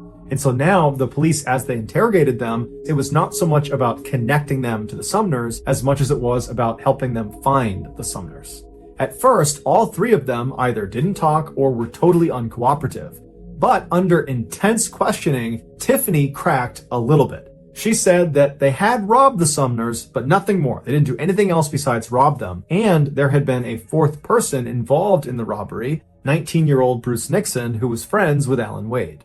Bruce lived nearby, so the police quickly rounded him up and brought him in for questioning, and unlike the other 3, Bruce immediately caved. And the story he told about what happened to the Sumners brought many of the police that were involved in this investigation to tears. He said it all started with Tiffany. Tiffany used to be neighbors with the Sumners back when they still lived in South Carolina. Tiffany had a pretty rough upbringing, and her father was permanently sick, And so the Sumners kind of took her under their wing and looked after her and built a very close relationship with her and kind of treated her like she was one of their daughters. Anything she needed, if she needed money, food, anything, they would give it to her. For example, in 2001, right before they left for Florida, they sold a car to Tiffany, but they sold it for basically nothing because they knew she didn't have any money and she really needed a car. 4 years later, in June of 2005, Tiffany was partying in Jacksonville, Florida with her new boyfriend, Michael James Jackson, when they got kicked out of the house they planned on staying in for the night. And so now they don't have a place to stay, they don't have any money, and that's when Tiffany remembers the Sumners had moved to Jacksonville and they would always help her out if she needed anything. And so the two of them drive to the Sumners' house in the middle of the night. They haven't called them, and they just knock on the door, totally uninvited. And Carol comes to the door, and when she opens it, she sees Tiffany, and immediately she's like, "Oh my goodness, I haven't seen you in so long. Come in, come in. Who are you? Oh, Michael, great to meet you. Come on inside. I'll get you food. We'll get you fed. What do you need? What can we do for you?" And so that's when Tiffany explains to them that their plans had kind of fallen through, and they didn't have a place to stay that night, and would it be possible to stay with them? And so Carol and Reggie right away say, "Absolutely no problem. Tiffany, Michael, you guys are guests here. You're welcome. Stay as long as you want." And so that night, Carol cooked a big meal for them and they all sat down at the table. And at some point, Carol and Reggie talk about the sale of their house in South Carolina. And somehow it came up that they had made $99,000 in profit from this sale. And they were so happy about it because now they could really retire comfortably. And so as soon as they said that, Tiffany and Michael shot glances at each other because they knew they had to come back and rob them. The next morning, Carol and Reggie got up early, they made coffee and they made breakfast, and they were hoping that Tiffany and Michael would stick around for the day and spend some more time with them. But Tiffany and Michael were very quick to want to leave. They said, "Thank you very much, we got to hit the road," and so they left. And as soon as they get in the car, they start planning how they're going to come back and rob the Sumners and get their hands on that $99,000. 1 month later, on the evening of July 8th, after all robbery preparations have been made, Bruce Nixon and Alan Wade show up at the Sumner house and they knock on the door. When the door opens, it's Carol, and she doesn't recognize either of them, but being as kind and generous as she was, she said, "Hey boys, what can I do for you? How can I help you?" And this was exactly what Bruce and Alan were expecting based on what Tiffany told them. She said this couple would be very easy to exploit. And they tell her that their car had broken down and they needed to use her phone. And so she's a little bit skeptical, but ultimately she says, "Sure, come on in." And so Bruce and Alan go inside the house, the door shuts behind them, and as soon as it does, one of them draws a fake gun that looks very real and pointed it at Carol, while the other one began tying her up with cord and with duct tape. And so Carol begins screaming and making a bunch of noise, and Reggie, who's in the garage out of sight, he hears her. He comes running in to see what's going on, and he sees these two men who immediately attack him, and Reggie's got a broken leg, and he's already pretty weak and frail, and so he doesn't put up much of a fight. And before long, he and his wife were all taped up and restrained on the couch, and they were having duct tape wrapped around their heads until everything was covered except for a slit underneath their nose so they could breathe. And so with the couple completely under control and at the mercy of their captors, one of the men texted Michael, who was down the road with Tiffany inside of Tiffany's rental car, and the text just said, "All clear." And what that meant was Michael could now come up and help them rob the house. And so Tiffany stays down the road in the rental car. Michael makes his way up. He goes inside, and he, Bruce, and Alan proceeded to ransack the house. And while these three men are moving room to room, taking all of their valuables, Reggie and Carol are probably thinking to themselves that, you know what, this is awful, we're getting robbed, but after they take whatever they take and they leave, we'll be fine, we'll recover. But when these three men finished taking all of their valuable items, they decided that they would also take Reggie and Carol. So they stood the couple up and they marched them into the garage and they put them in the trunk of their own car. At this point, Bruce left the Sumner's house and went down the road and got in Tiffany's rental car, and Michael and Alan, they got into the Sumner's car, and the two cars met up on the road and then drove 40 minutes northwest just over the border into Georgia, where they found this access road and they went down it until they reached this very secluded section of forest. This was not just some random spot in the middle of the woods in Georgia. This was a pre-selected spot that Tiffany and the others had been out to 2 days earlier to prepare it. And what they had done to prepare was to dig a grave for the Sumners. Michael and Alan, in the Sumner's car, drove up right next to the gravesite, while Tiffany and Bruce came up right behind them. And once they had all stopped, they got out of the car and they went right behind the Sumner's car and they popped open the trunk. It's believed the temperature inside of that trunk was well over 100 degrees. And so Reggie and Carol were sweating profusely, and the sweat had caused their restraints to slip off their wrists and slip down off their face. And so the two of them were found holding on to each other and crying and praying. Seeing how weak they already were, the group decided they did not need to put new tape around their wrists or their face. They weren't going to go anywhere. And so they grabbed the two and they pulled them out and dumped them on the ground. It was probably around this time that the Sumners realized Tiffany was one of these four people that was doing this horrible thing to them. And I can only imagine the heartbreak they experienced. This girl that they took in under their wing, that they thought of as a daughter, was betraying them in such a heinous and horrible way.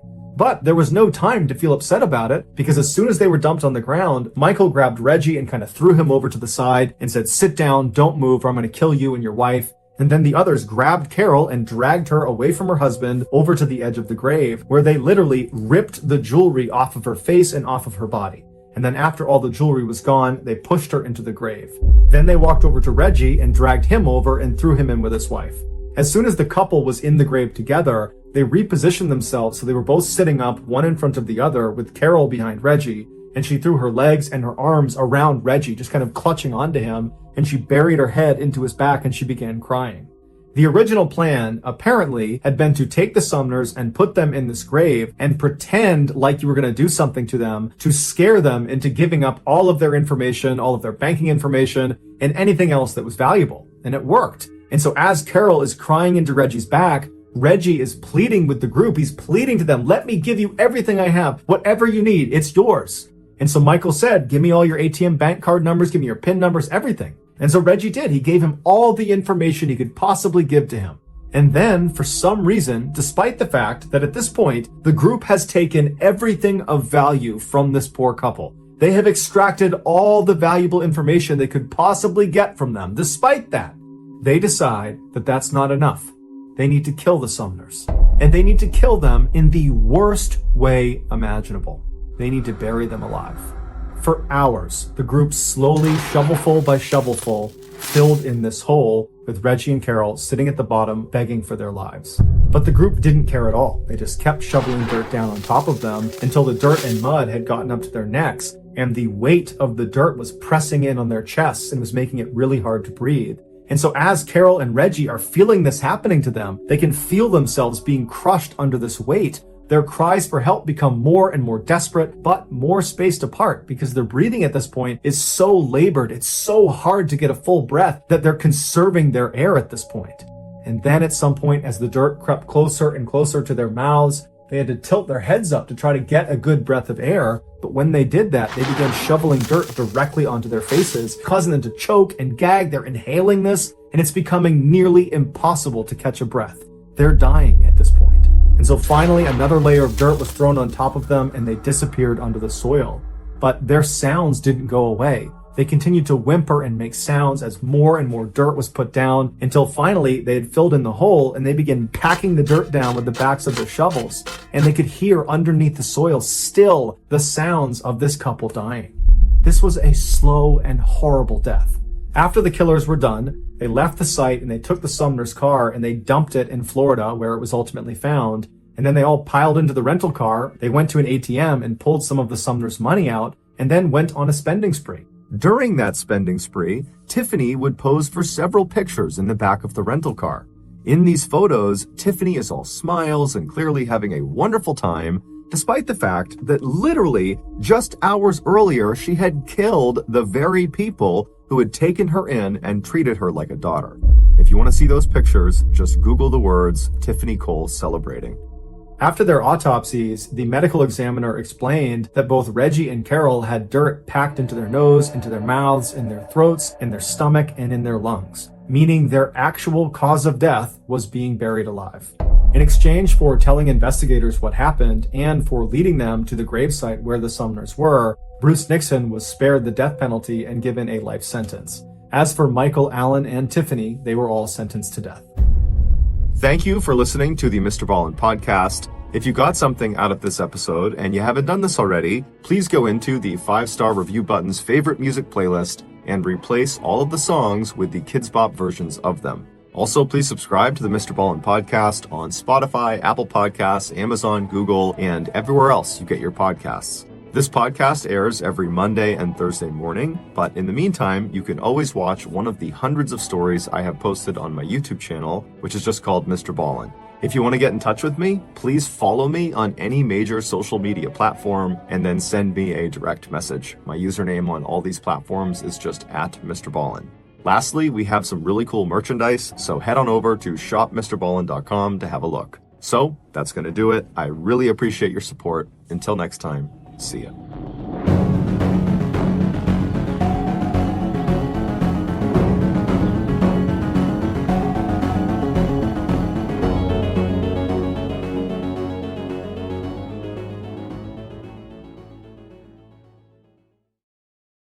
At 4 a.m. on a winter day in 1993, a 50-year-old man named Joe walked down a dark hallway inside of his farmhouse in Kentucky. As he moved, he did his best to be as quiet as possible so as not to wake up his wife or son who were sleeping nearby. But when Joe got about halfway down the hall, he happened to look inside the family room and he thought he saw something moving. He strained his eyes to see who it was, thinking maybe it was his wife or son who had gotten up for some reason, but he just couldn't tell. However, as Joe stared into the darkness, he heard the sound of floorboards creaking inside the family room, and then before Joe could do anything, the thing he had seen moving was now rushing straight towards him. Hours later, Kentucky State Police would arrive at Joe's house, and what they would discover there was a monstrous crime that literally had never been committed before in this part of Kentucky.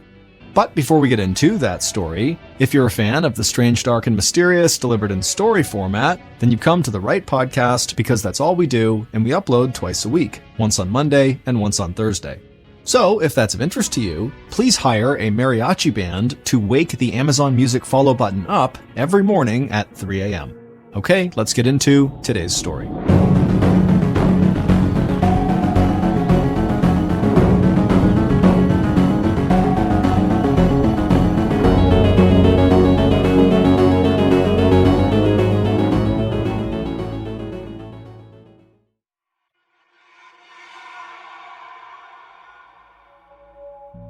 On the evening of Thursday, February 25th, 1993, 50-year-old veterinarian Dr. Joe Wellnitz and his 39-year-old wife, Beth, were closing up their veterinary clinic in Columbia, Kentucky.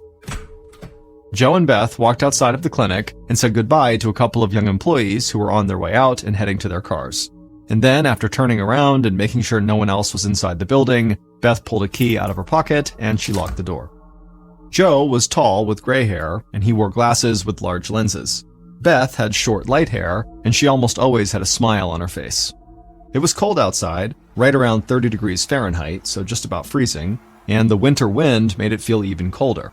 But luckily, Joe and Beth only had a quick walk from their clinic to their house. Years earlier, they had bought acres of land in the small rural town of Columbia, a place where everybody knew everybody, and people went out of their way to look out for their neighbors. And when Joe and Beth had bought the property, they converted an old barn on the land into their vet clinic, and it was right next door to their large 2-story red brick farmhouse. And in the time since they'd opened that clinic, Joe and Beth had become a beloved part of their small rural community. Beth managed the veterinary business, and Joe treated people's pets and farm and ranch animals from all around the area. But it wasn't just the love and care they put into their work that had made them such an important part of Columbia. Joe and Beth were both religious, and they believed the most important teaching of their faith was that people should always take care of others who needed their help. And so the more successful Joe and Beth became, the more they gave back. They donated to charities, they volunteered their time, and they would often just sit and talk to their clients about things that had nothing to do with their clients' animals.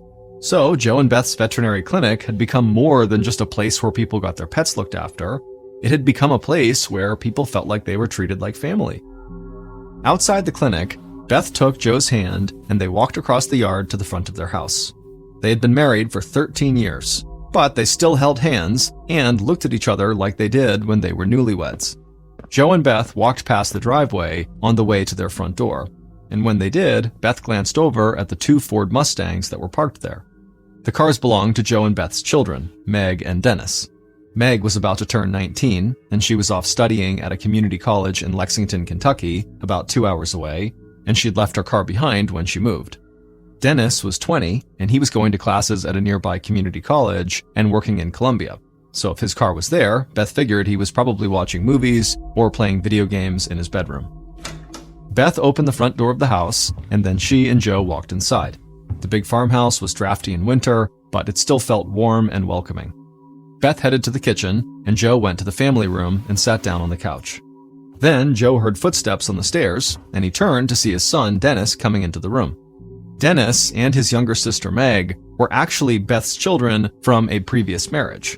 But when Beth had met and married Joe, the kids had loved him almost immediately. And when they had gotten a little older, Joe had adopted them, and they had taken his last name. And Dennis had even changed his middle name to Joe to honor the man who had raised him. Joe and Dennis talked a little about Dennis's schoolwork and his plans for the weekend, and then Dennis headed back upstairs to his bedroom, and Joe turned on the TV. And while Joe watched TV in the family room, Beth grabbed the phone that hung on the wall above the kitchen counter, and she called her daughter, Meg. Meg answered in a cheery voice that was a lot like her mom's, and then Beth asked her how school was going. Meg said classes were going great, and she had recently been studying really hard for a test, so she was going to reward herself by playing cards that night with her new boyfriend, Randy Appleton, and another couple she'd met at school. Beth said that sounded great, but in truth, she was not a big fan of Meg's boyfriend, Randy. Beth had only met him briefly when Meg had brought him to the house, but there was something about him that Beth just didn't like. Beth felt like Randy was lazy and that he didn't have any goals, and she didn't want that to rub off on her daughter. Still, Beth was happy that Meg had made close friends in Lexington. Meg loved reading, role-playing games, and playing cards. And so back in Columbia, it had not always been easy for Meg to find people who shared her interests, and so having friends was always a challenge for her. So Beth decided to keep her thoughts to herself about Randy, and she told Meg that she was so happy she was having such a great time at school. Then Beth told her that her new contact lenses had arrived at the house, and she asked if she needed to mail them to her. But Meg said don't worry about it, she was going to get a ride home that weekend and she would pick up her contacts then, and that way it would also allow her to spend some time with her family. Beth told Meg that Dennis would be really happy to hear that because he missed having his little sister around.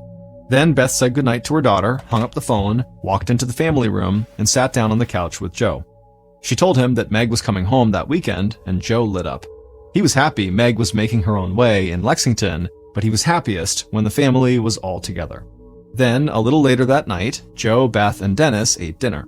And sitting at the kitchen table, Joe just kept smiling, because he got to wake up in the morning and take care of animals, which he had loved doing since he was young, and then that weekend, he would get to relax with his wife, his son, and his daughter by his side.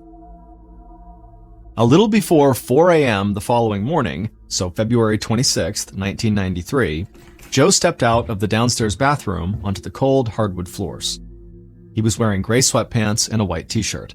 The house was dark, but Joe could find his way to his and Beth's bedroom without any light. So Joe walked down the hallway as slowly and quietly as he could, being careful not to make any noise that would wake up Beth or Dennis.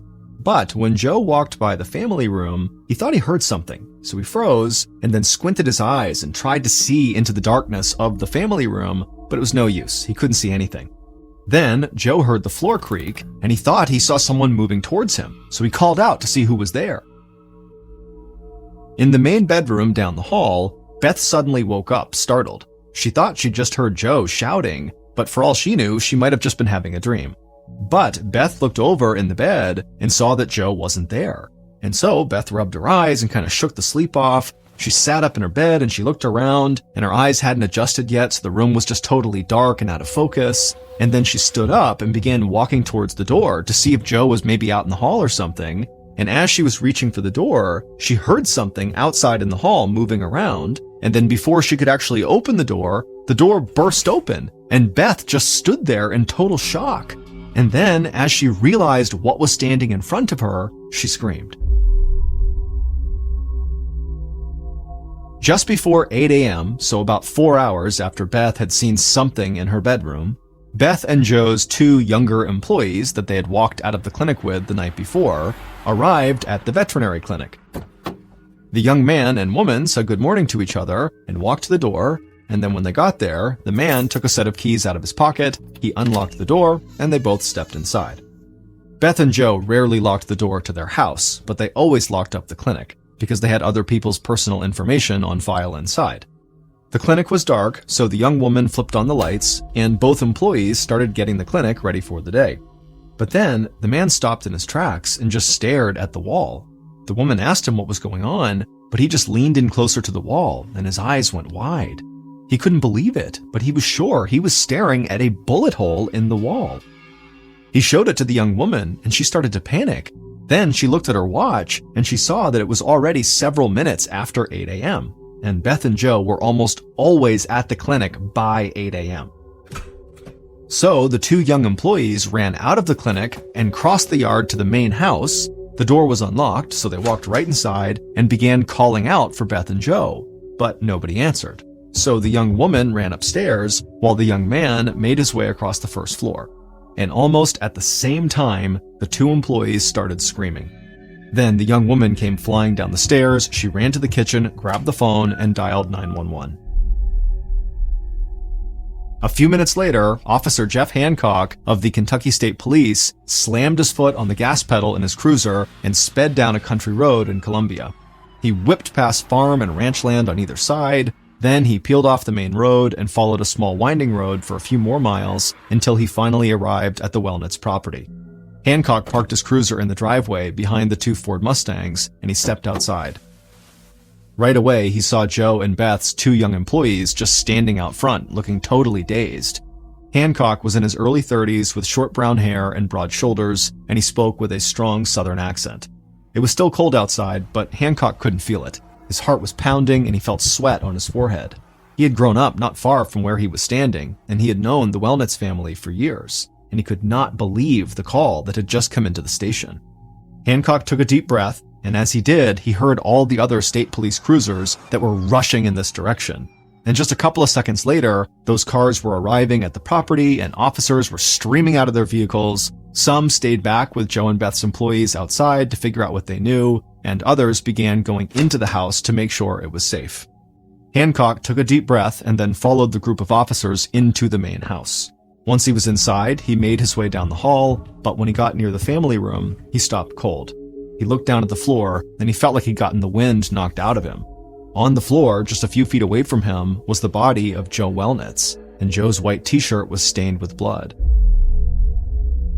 Hancock knew Joe well, and he admired how much Joe gave back to the community and how Joe always tried his best to help others whenever he could. And Hancock could just not imagine how anybody could have done this to such a good man. But Hancock told himself that he had to put his personal feelings aside for the time being and just do his job. So he moved away from Joe's broken body and walked down the hall towards the main bedroom.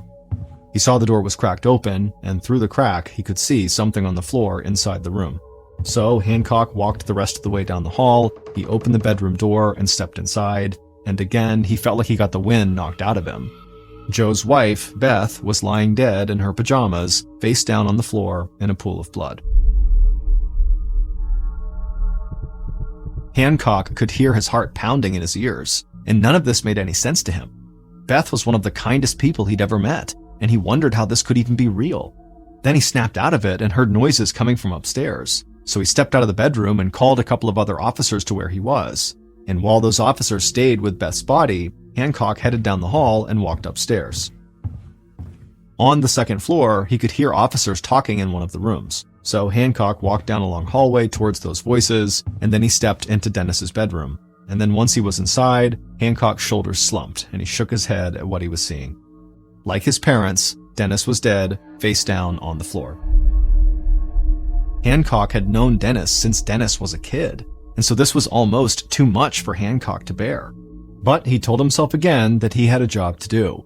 And now that job was going to be investigating the first triple homicide ever reported in Columbia, Kentucky. Hancock left the bedroom and headed downstairs again, where ballistics experts were already hard at work, and they had found multiple 9mm bullet casings near Joe's body. Then Hancock spotted the lead investigator, Detective Roy Wheat of the Kentucky State Police. So Hancock walked over to him to see what Wheat needed him to do. Detective Wheat had been in law enforcement a lot longer than Hancock. In fact, he was getting closer and closer to his retirement. But still, in all his time as a cop, Wheat had never encountered anything like this in such a small, close-knit community. And while ballistics experts did their jobs and other officers searched the house for signs of forced entry, Wheat's thoughts were somewhere else, because he was worried that the Wellnitz family had been targeted, which meant he needed to make sure their daughter, Meg, was alive and safe. The state police were quickly able to locate Meg's address in Lexington. So Detective Wheat contacted the Lexington police and state troopers in the area, and not long after that, Wheat got word from Lexington authorities that Meg had been found safe in her apartment. Officer Hancock breathed a sigh of relief when he heard this news, because just like with Dennis, he'd known Meg since she was a kid. But then, Hancock realized Meg was about to find out what had happened, and his heart broke for her because he didn't know how anybody would ever get over losing their entire family in a single night of violence. Soon after Detective Wheat knew Meg was safe, he sent Hancock and a few other officers outside to canvass the area and to talk to the Wellnitz's closest neighbors. Then, Wheat heard someone call his name from the main bedroom. So he headed that way, and when he stepped inside the room, he just stood there for a second, stunned. By the bed, not far from Beth's body, an officer was holding up an evidence bag that had a book with a strange symbol on its cover. It was a book of the occult. Then another officer walked in, and he said he'd found black candles in a different room. And Detective Wheat didn't want to say it out loud because he knew how fast gossip could spread in a small town like Columbia, but he couldn't help but wonder if he had a ritualistic or even a satanic triple murder on his hands. Hours after they had arrived, Detective Wheat and his investigative team were still searching the Wellnitz house for evidence. They had found bullet casings from a 9mm pistol near all three bodies, but they hadn't found a murder weapon. They also hadn't found any sign of forced entry, but that wasn't surprising because so many people in Columbia didn't lock their doors, including Joe and Beth. The investigators had not found any evidence that the Wellnitz's house had been ransacked either. In fact, several pieces of Beth's expensive jewelry had been found in the house untouched, so Detective Wheat did not think this had been a robbery. All the investigators really had in terms of, who could have been behind this was the Book of the Occult and the Black Candles. And so there was this early kind of running theory that these murders could be connected to Satanists. In the 1980s, in the United States, members of the media and some politicians had fueled rumors that led to thousands of unsubstantiated cases of satanic ritualistic abuse and murder throughout the country. This cultural event would come to be known as the Satanic Panic. And some of that panic kept going into the early 1990s, so law enforcement often wouldn't rule out the possibility of satanic ritual when evidence like a book about the occult was found at a crime scene. Now, Detective Wheat wasn't quick to jump to that conclusion, but he didn't want to ignore any potential leads. So Wheat would have members of his team look into possible occult connections in the area. But while they did that, he wanted to stay focused on more traditional motives as well. And it seemed to him that somebody must have had it out for the entire Wellnitz family. So he knew he had to talk to the only member of the immediate Wellnitz family who had survived, Joe and Beth's daughter, Meg.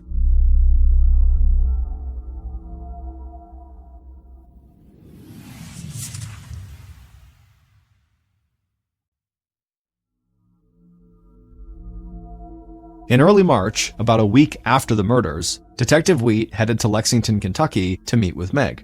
No connections to occult groups or Satanists had surfaced, and Wheat believed the book they had found had probably just been used by Dennis or Meg as research for a school paper. But, like Wheat had feared, rumors had already begun to spread in Columbia, and now the whole town was on edge. People were scared that some fringe occult group was stalking their streets and that they could be their next victim. And the fear in town led directly to added pressure on the police to solve the murders quickly and to bring the killer to justice. And so Wheat hoped that Meg could give him some information about her family that would set his investigation on the right path.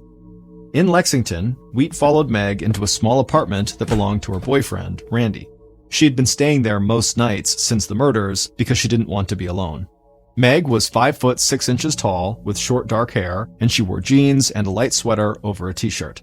Other members of the investigation team had already spoken to Meg, but this was Wheat's first chance to meet with her face to face. And when Meg led him into the apartment, Wheat was taken aback by how young she looked. He knew Meg was only about to turn 19, but seeing her in person, it just hit Wheat that this was a child who had just lost everything and whose whole life had been turned upside down. Wheat sat down on a chair inside the living room, and Meg sat across from him on the couch.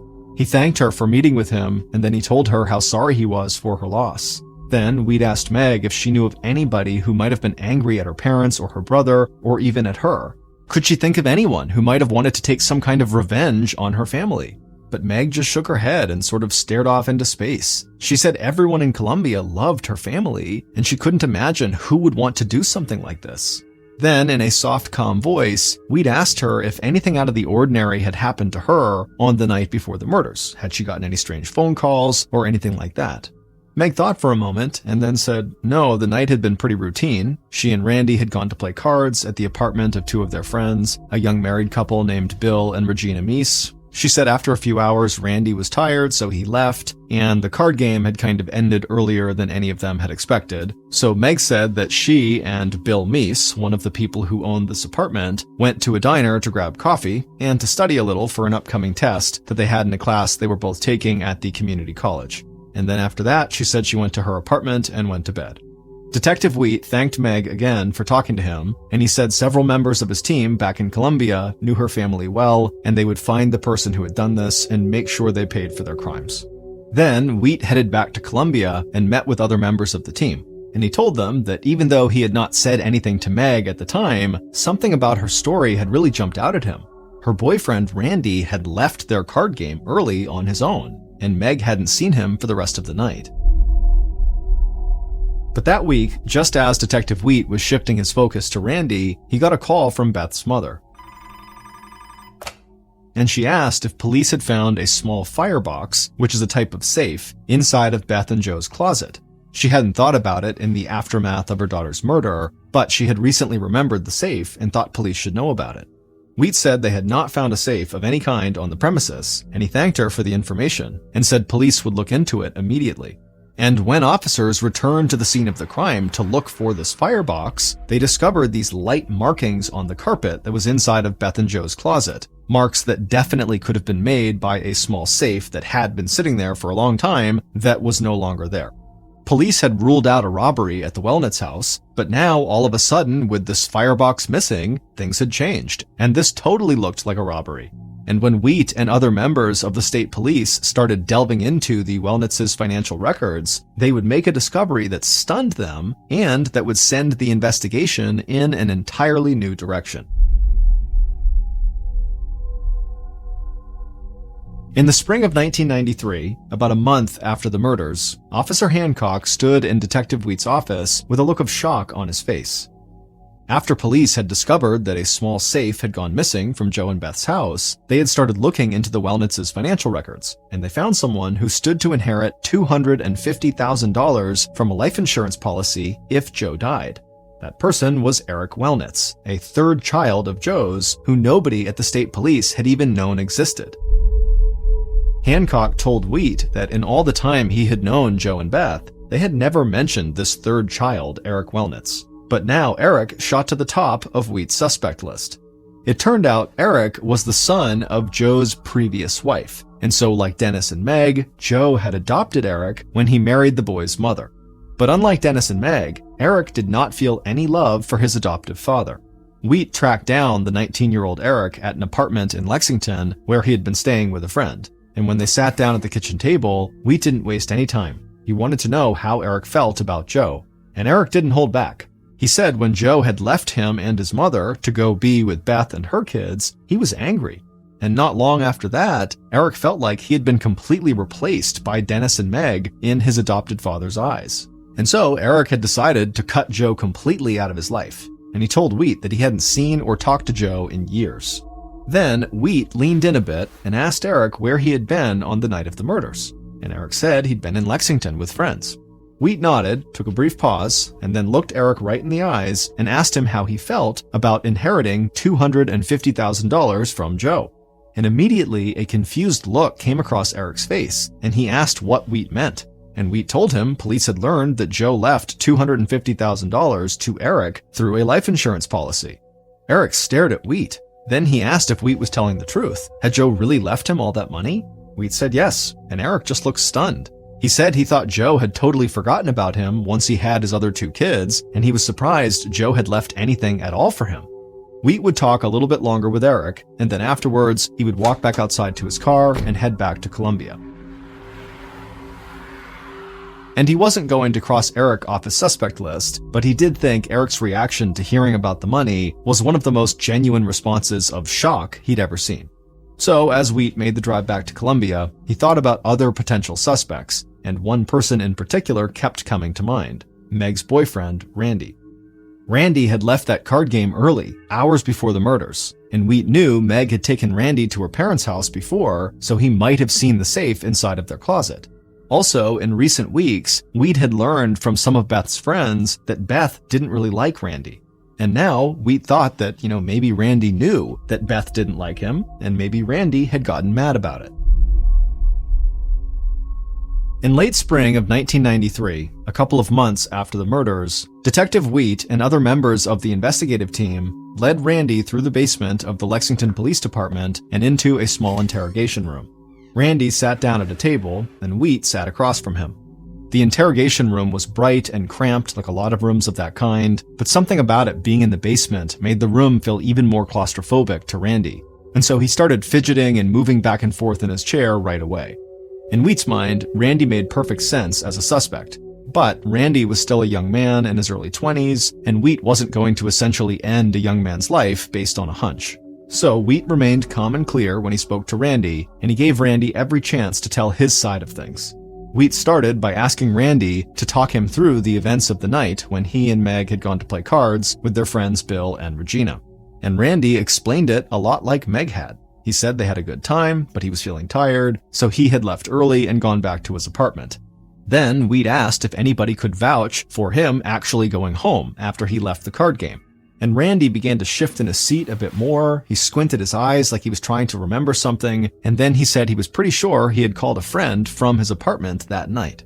Wheat thought Randy looked nervous, but that wasn't uncommon in interrogations. Also, Wheat knew some people could remember everything they had done months ago, and others could barely remember what they had done the day before. So Randy not having a totally clear picture of what he did that night didn't mean he was guilty.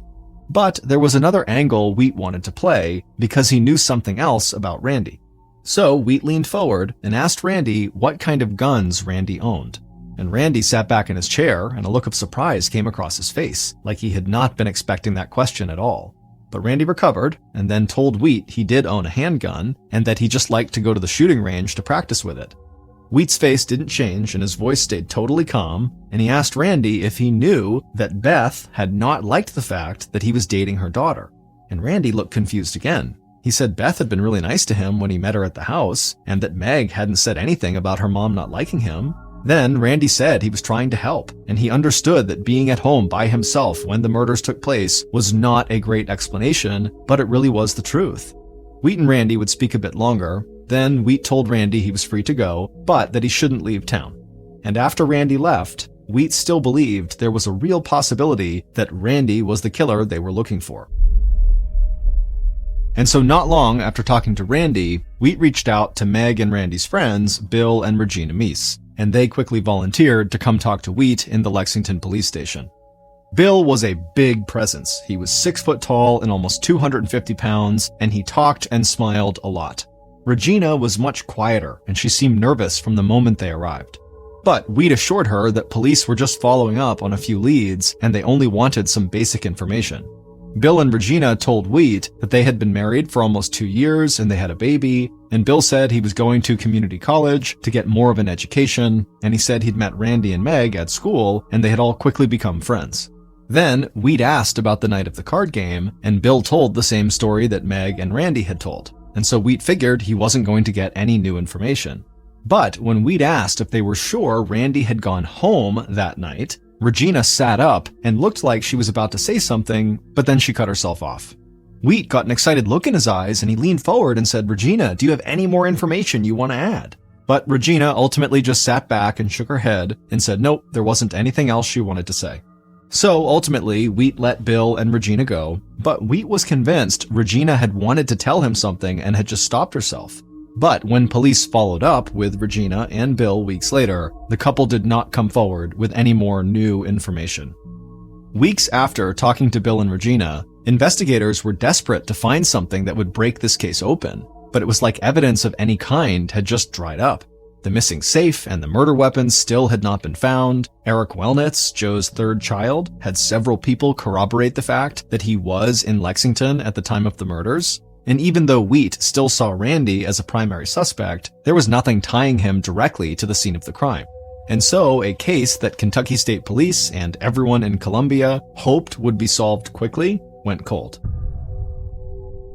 The investigation would kind of limp forward, but months would go by with no new leads, and then months dragged out into years, and almost everyone connected to the case just began to move on with their lives. Meg would go on to finish school, and she and Randy would get married, and then they would get divorced. Regina and Bill would have 2 more kids together, and Detective Wheat would retire from law enforcement. But even as the Wellnitz murders faded from the spotlight, Officer Hancock, who had known the family, refused to let the case go. He said he owed it to Joe, Beth, and Dennis to see their murders solved. And he found support from the new lead investigator who had been assigned to the case after Wheat's retirement. And together, they did keep the case open, and they kept searching for any new evidence that might lead them to the killer, but it was very slow going, and every possible lead turned into a dead end. And after a while, the Wellnitz's friends and family pretty much gave up on ever finding justice for the 3 people they had loved dearly. But fast forward to October of 2002, almost 10 years after the murders. Officer Hancock sat at his desk going over the facts of the Wellnitz case like he had done regularly for almost a decade. He just wanted to see if their investigation had missed something. And this time, as he went over all the facts of the case, Hancock did find a new piece of information. And that information led investigators to interview someone they had not spoken to in years. And by the end of that interview, Kentucky State Police would finally learn who had killed the Wellnitz family and how they had done it.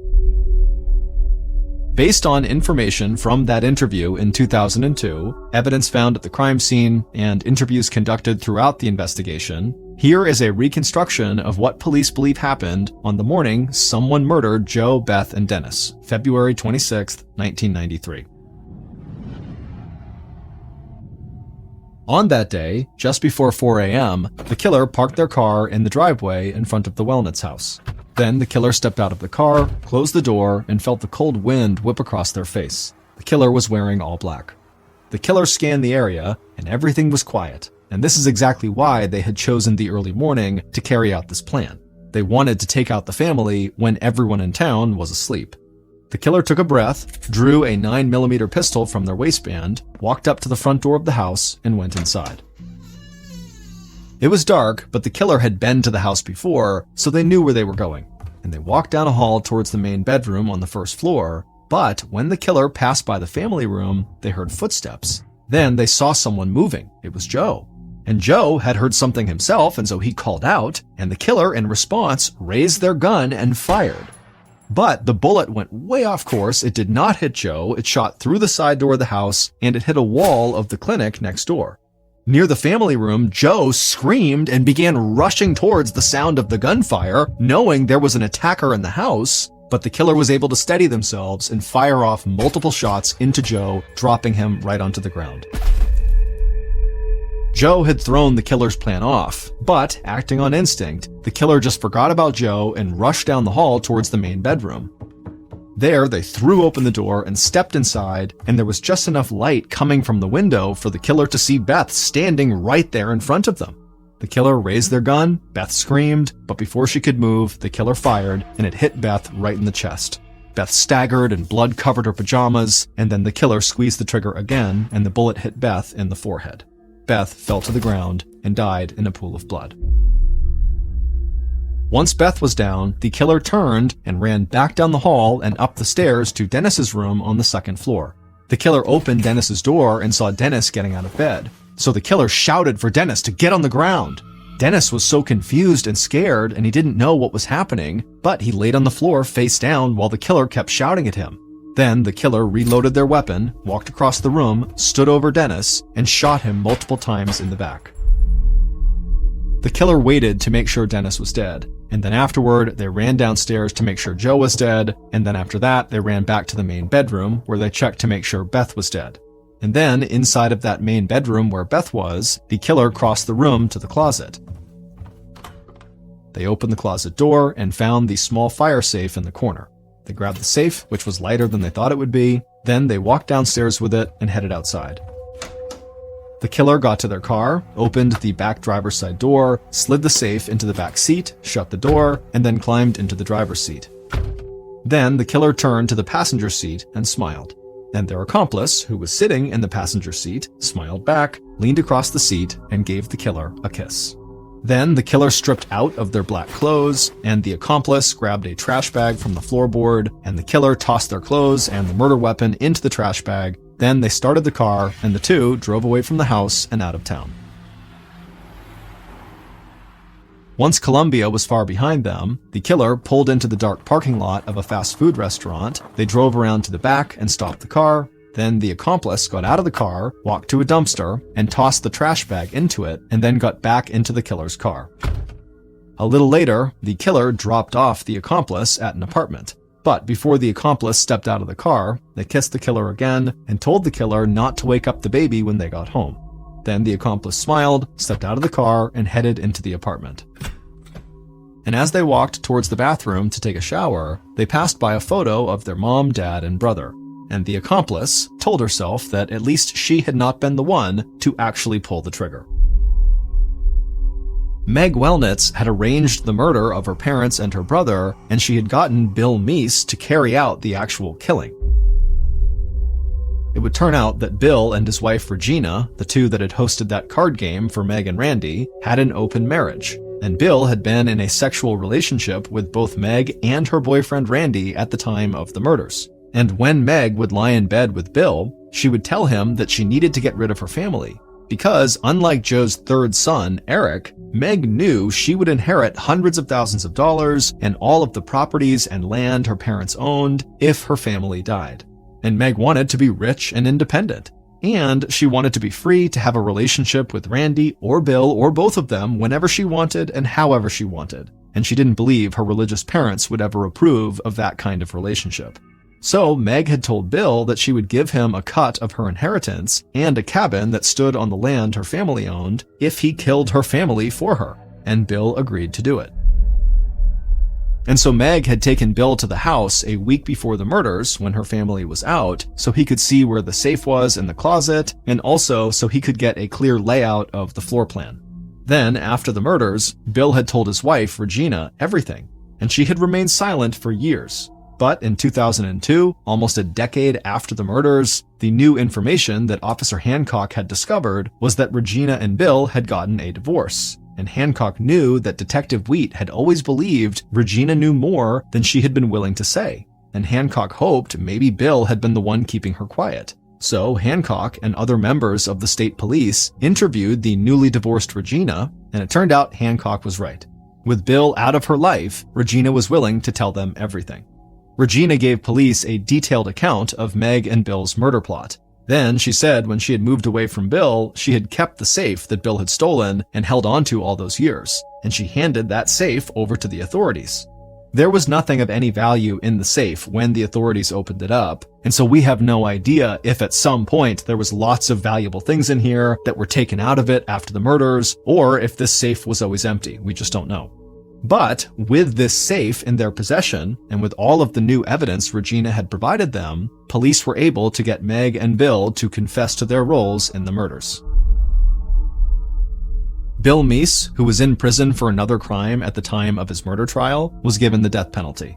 And as of the summer of 2023, he is still on death row. As for Meg Wellnitz, she was sentenced to life in prison with a chance of parole in 25 years. But in 2014, Meg was found dead in her prison cell from an apparent suicide. She was 39 years old, the same age her mother had been when Meg arranged Beth, Joe, and Dennis's murders.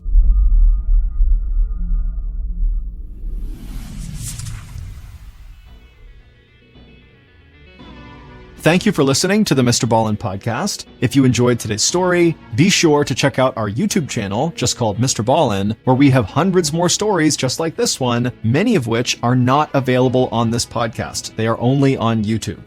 Again, that channel is just called MrBallen. So that's going to do it. I really appreciate your support. Until next time, see ya.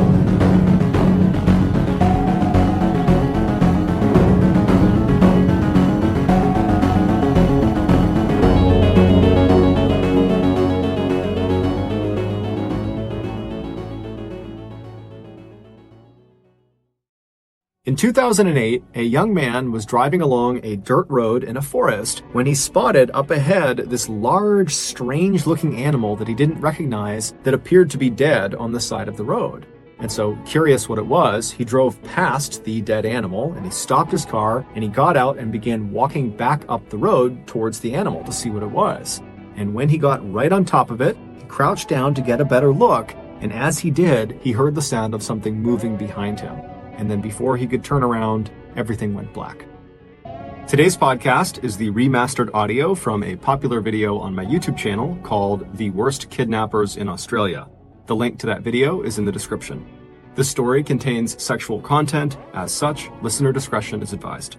But before we get into today's story, if you're a fan of the strange, dark, and mysterious delivered in story format, then you've come to the right podcast because that's all we do, and we upload twice a week, once on Monday and once on Thursday.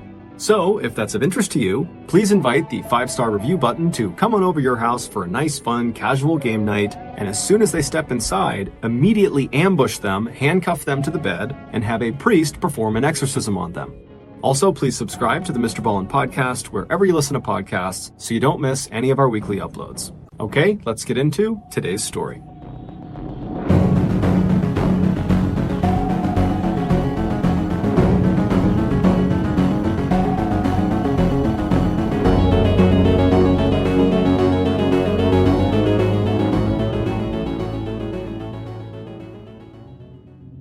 In 2008, 22-year-old Julian Buchwald was living in a small rural town in southern Australia called Budgeree.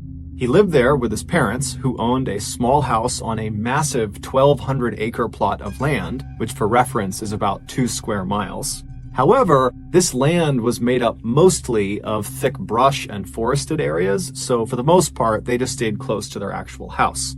However, there was a waterfall deep into the woods on their property that periodically they would go to visit.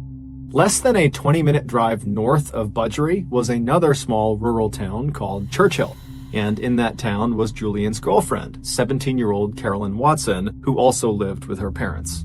The young couple had met 2 years earlier at the church they both went to. They were both very devout Christians, and their plan was to get married the next year when Carolyn turned 18 and was done with her studies. On Tuesday, March 4th of that year, Julian and Carolyn decided to go out and have a picnic lunch at the waterfall on Julian's family's property. So, early that afternoon, Julian left his house, he hopped in the family car, he drove north to Churchill, he picked up Carolyn, and then he drove her back to his family's property, where he turned onto a dirt road that would take them into the forest to the waterfall. At some point along this short, bumpy road through the forest, Julian was looking out ahead of the car when he spotted what looked like roadkill on the side of the road. And this roadkill, it looked bigger than he was used to seeing in this area. And so he stared at it as the car kind of rolled past it. And right after they had driven past the roadkill, he turned to Carolyn and said, hey, there's some really weird roadkill on the side of the road right over there. And so Carolyn, who really didn't care, she kind of slowly looked up and turned around and looked, but she didn't see it. And then after that, the two of them did not discuss the roadkill any further. And so Julian just continued to drive along this dirt road until the road kind of opened up into this big clearing. And in the middle of this clearing, which was basically this field, there was a small pond with a 10-foot-high waterfall feeding into it. This was the waterfall. And so Julian parked the car right at the end of the dirt road, right on the edge of this clearing, and he and Carolyn got out. They went around to the back of the car, they got their picnic supplies out of the trunk, and they set up their picnic lunch right on the edge of this pond, looking up at this waterfall. And they were there for about an hour, just kind of enjoying each other's company. And then around 2:30 p.m., they realized it was time to go because they had told their family they'd be back by 3. And so they packed up all of their picnic stuff. They went back to the car. They put it back in the trunk. They hopped back inside the car. Julian turned it on. He turned the car around, and they began driving back down the dirt road that had brought them in. And as soon as they began driving down this road, Julian remembered the strange roadkill he had seen on their way in. And he decided that he wanted to stop and get out and actually go up to it. And so as they're driving along, he looks over at Carolyn and says, "Hey, do you mind if I stop the car when I see the roadkill so I can go look at it?" Carolyn looked at him and she's like, "Okay, but remember, we have to be back by 3 p.m. That's what we told our families, so please be quick." And so Julian said, "No problem." And so he continued driving along, scanning for this roadkill.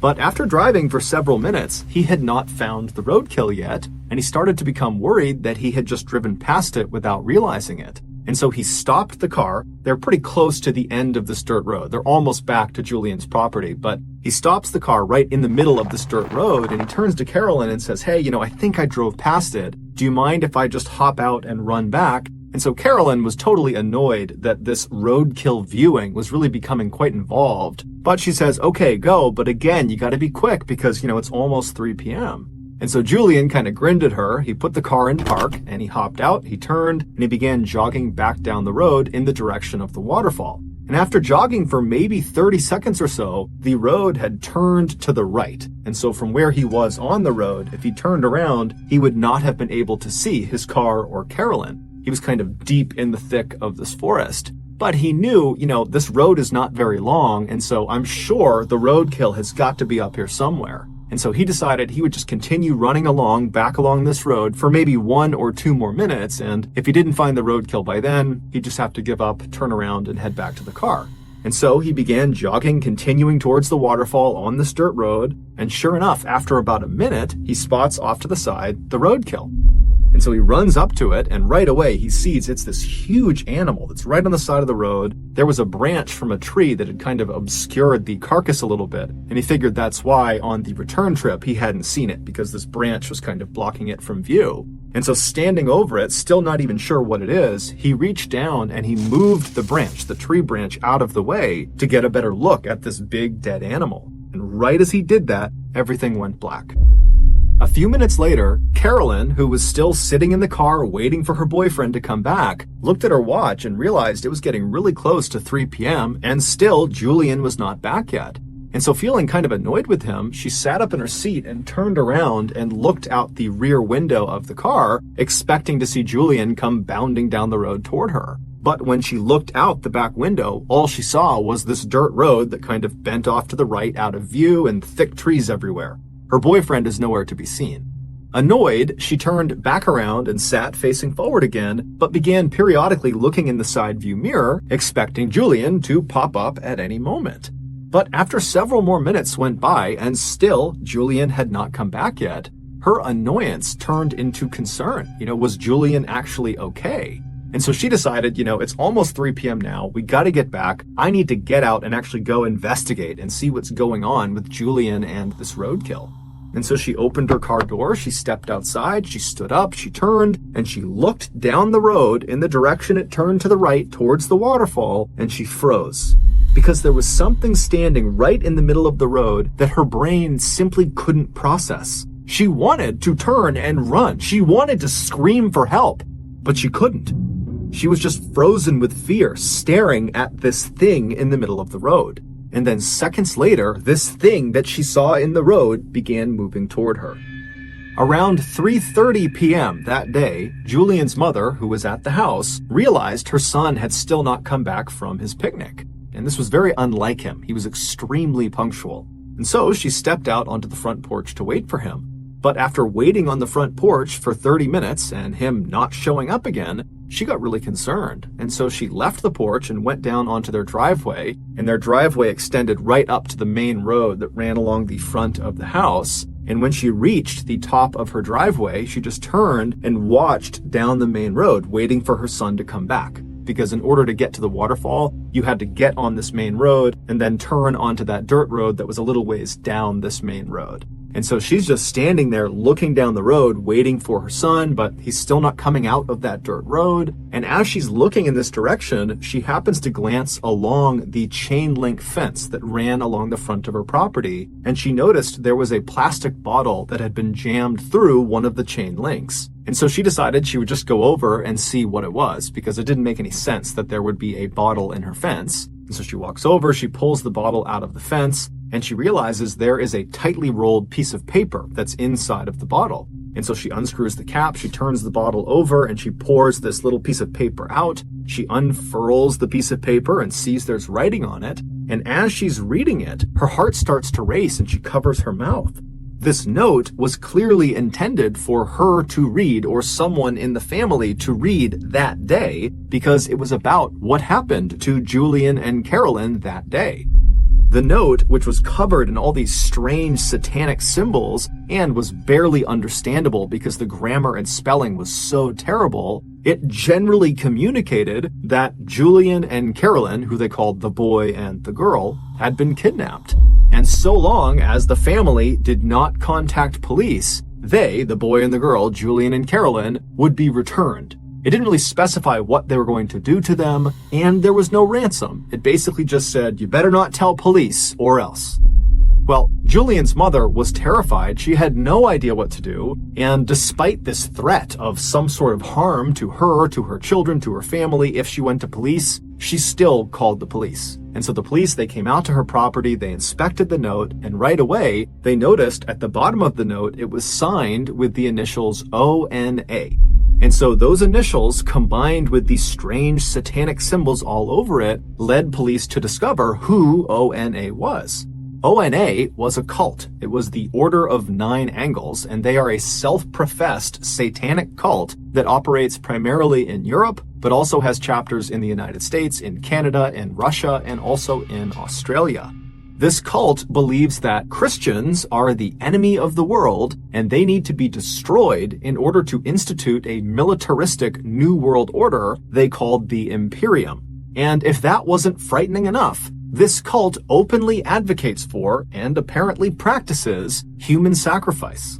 They have come out and said the people they kill in these sacrifices are people they consider lesser thans, basically the bad people of society. And if you are an ONA cult member, then who better to sacrifice than Julian and Carolyn, two devout Christians, and so two clear enemies of the ONA.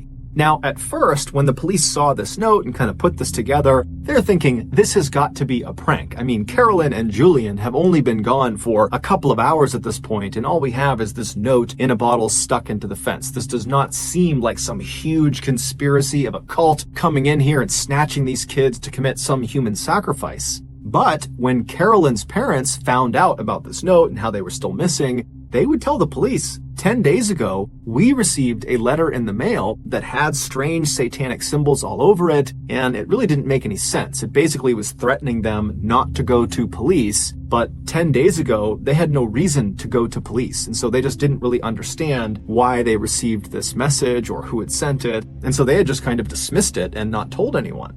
But now, with these two notes looking nearly identical, it seemed fairly obvious that whether it was the ONA or some other person or group, whoever was behind the kidnapping of Julian and Carolyn had clearly been watching both of their properties prior to the attack, which meant this was likely a more sophisticated kidnapping than it seemed.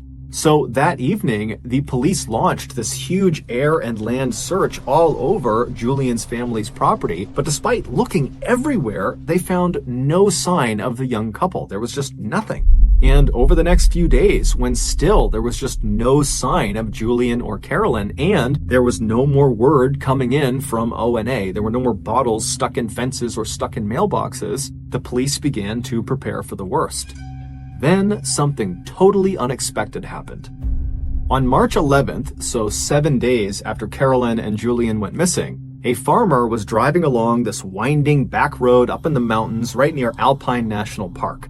Alpine National Park is this very rugged, mountainous place that's about 250 miles to the north of Budgeree. And so as this guy is driving along this road, which is very heavily forested on either side, he sees up ahead this young man and young woman who are barely wearing any clothes come stumbling out of the forest and kind of plop down on the side of the road. And so concerned they're hurt or they're lost or something, the farmer rolled right up next to them and he rolled his window down and asked, hey, are you guys okay? And they got up and they kind of stumbled their way over to the car and they introduced themselves as Carolyn and Julian and they pleaded for his help. And so the farmer helped them into his car and he drove them to the hospital. It wasn't long before the police in Budgeree learned that Carolyn and Julian had been found and they were alive. And so very quickly they rushed up to that hospital near the national park. And when they got there, they spoke to doctors who would say, Carolyn and Julian are very traumatized. They're horribly sunburned. They're covered in bug bites. They got cuts and bruises all over them, but they're okay. They're going to survive. And so the police went into Julian and Carolyn's room, and at first, they just talked to them for a couple of minutes to really see that they were okay. And after feeling pretty confident that they were, they said, look, I don't mean to just jump right into the trauma you've just experienced, but we really need any information you can give us about what just happened. Who did this to you? Who brought you out here? Because if it's ONA and they're out in the Alpine National Park, we need to know about it, we need to get out there, and we need to stop them. And so Julian and Carolyn would both independently sit down and tell the police what happened to them. And so the following is the combined story of these two accounts that they gave police. 7 days earlier, when Julian had gotten out of the car and ran back down the road to that dead animal on the side of the road, and he had reached down to kind of get that branch out of the way to get a better look at this thing, he heard sudden movement behind him, and as he turned, he didn't have a chance to see what was behind him, but he felt something hard smash him in the back of the head, and it knocked him unconscious. When he woke up, he knew right away that a significant amount of time had passed, that he had been unconscious for what must have been several hours, because now it was dark out, and when he was struck, it was broad daylight, and he looked around him and he had no idea where he was. He was in the middle of this forest, he had no clothes on, his wrists and his ankles were tied together, and he moved around and he realized he had been tied to a tree that was right behind him. And so he's got no idea what's going on. He has no idea where he is. He's looking around. He doesn't see anyone. And then amazingly, when he looks down, right next to him, underneath some leaves, is a knife. And so he's thinking, how in the world is there a knife right next to me? This almost seems like it was placed to be here for me. But either way, he reaches down with his hands, he picks this knife up, and he's able to cut the restraints off of his ankles, and then he's able to cut the restraints off of his waist, and then he stands up and he's able to kind of cut off the ones on his wrist, and then he's free. And so he takes this knife, and he has no idea where he's going, but he needs to get away. He doesn't know if whoever brought him here is going to come back, and so he just picks a direction and he starts running. Shortly after Julian had been struck in the back of the head after looking at that dead animal carcass, Carolyn was still sitting in the car and she was starting to get annoyed and kind of worried about Julian. And so she gets out of the car, she stands up, she turns, and she looks down the dirt road where it kind of bends off to the right. And standing in the road, maybe 10 feet away from her, is this man wearing all black. He's got a black balaclava over his face, and he's looking right at her.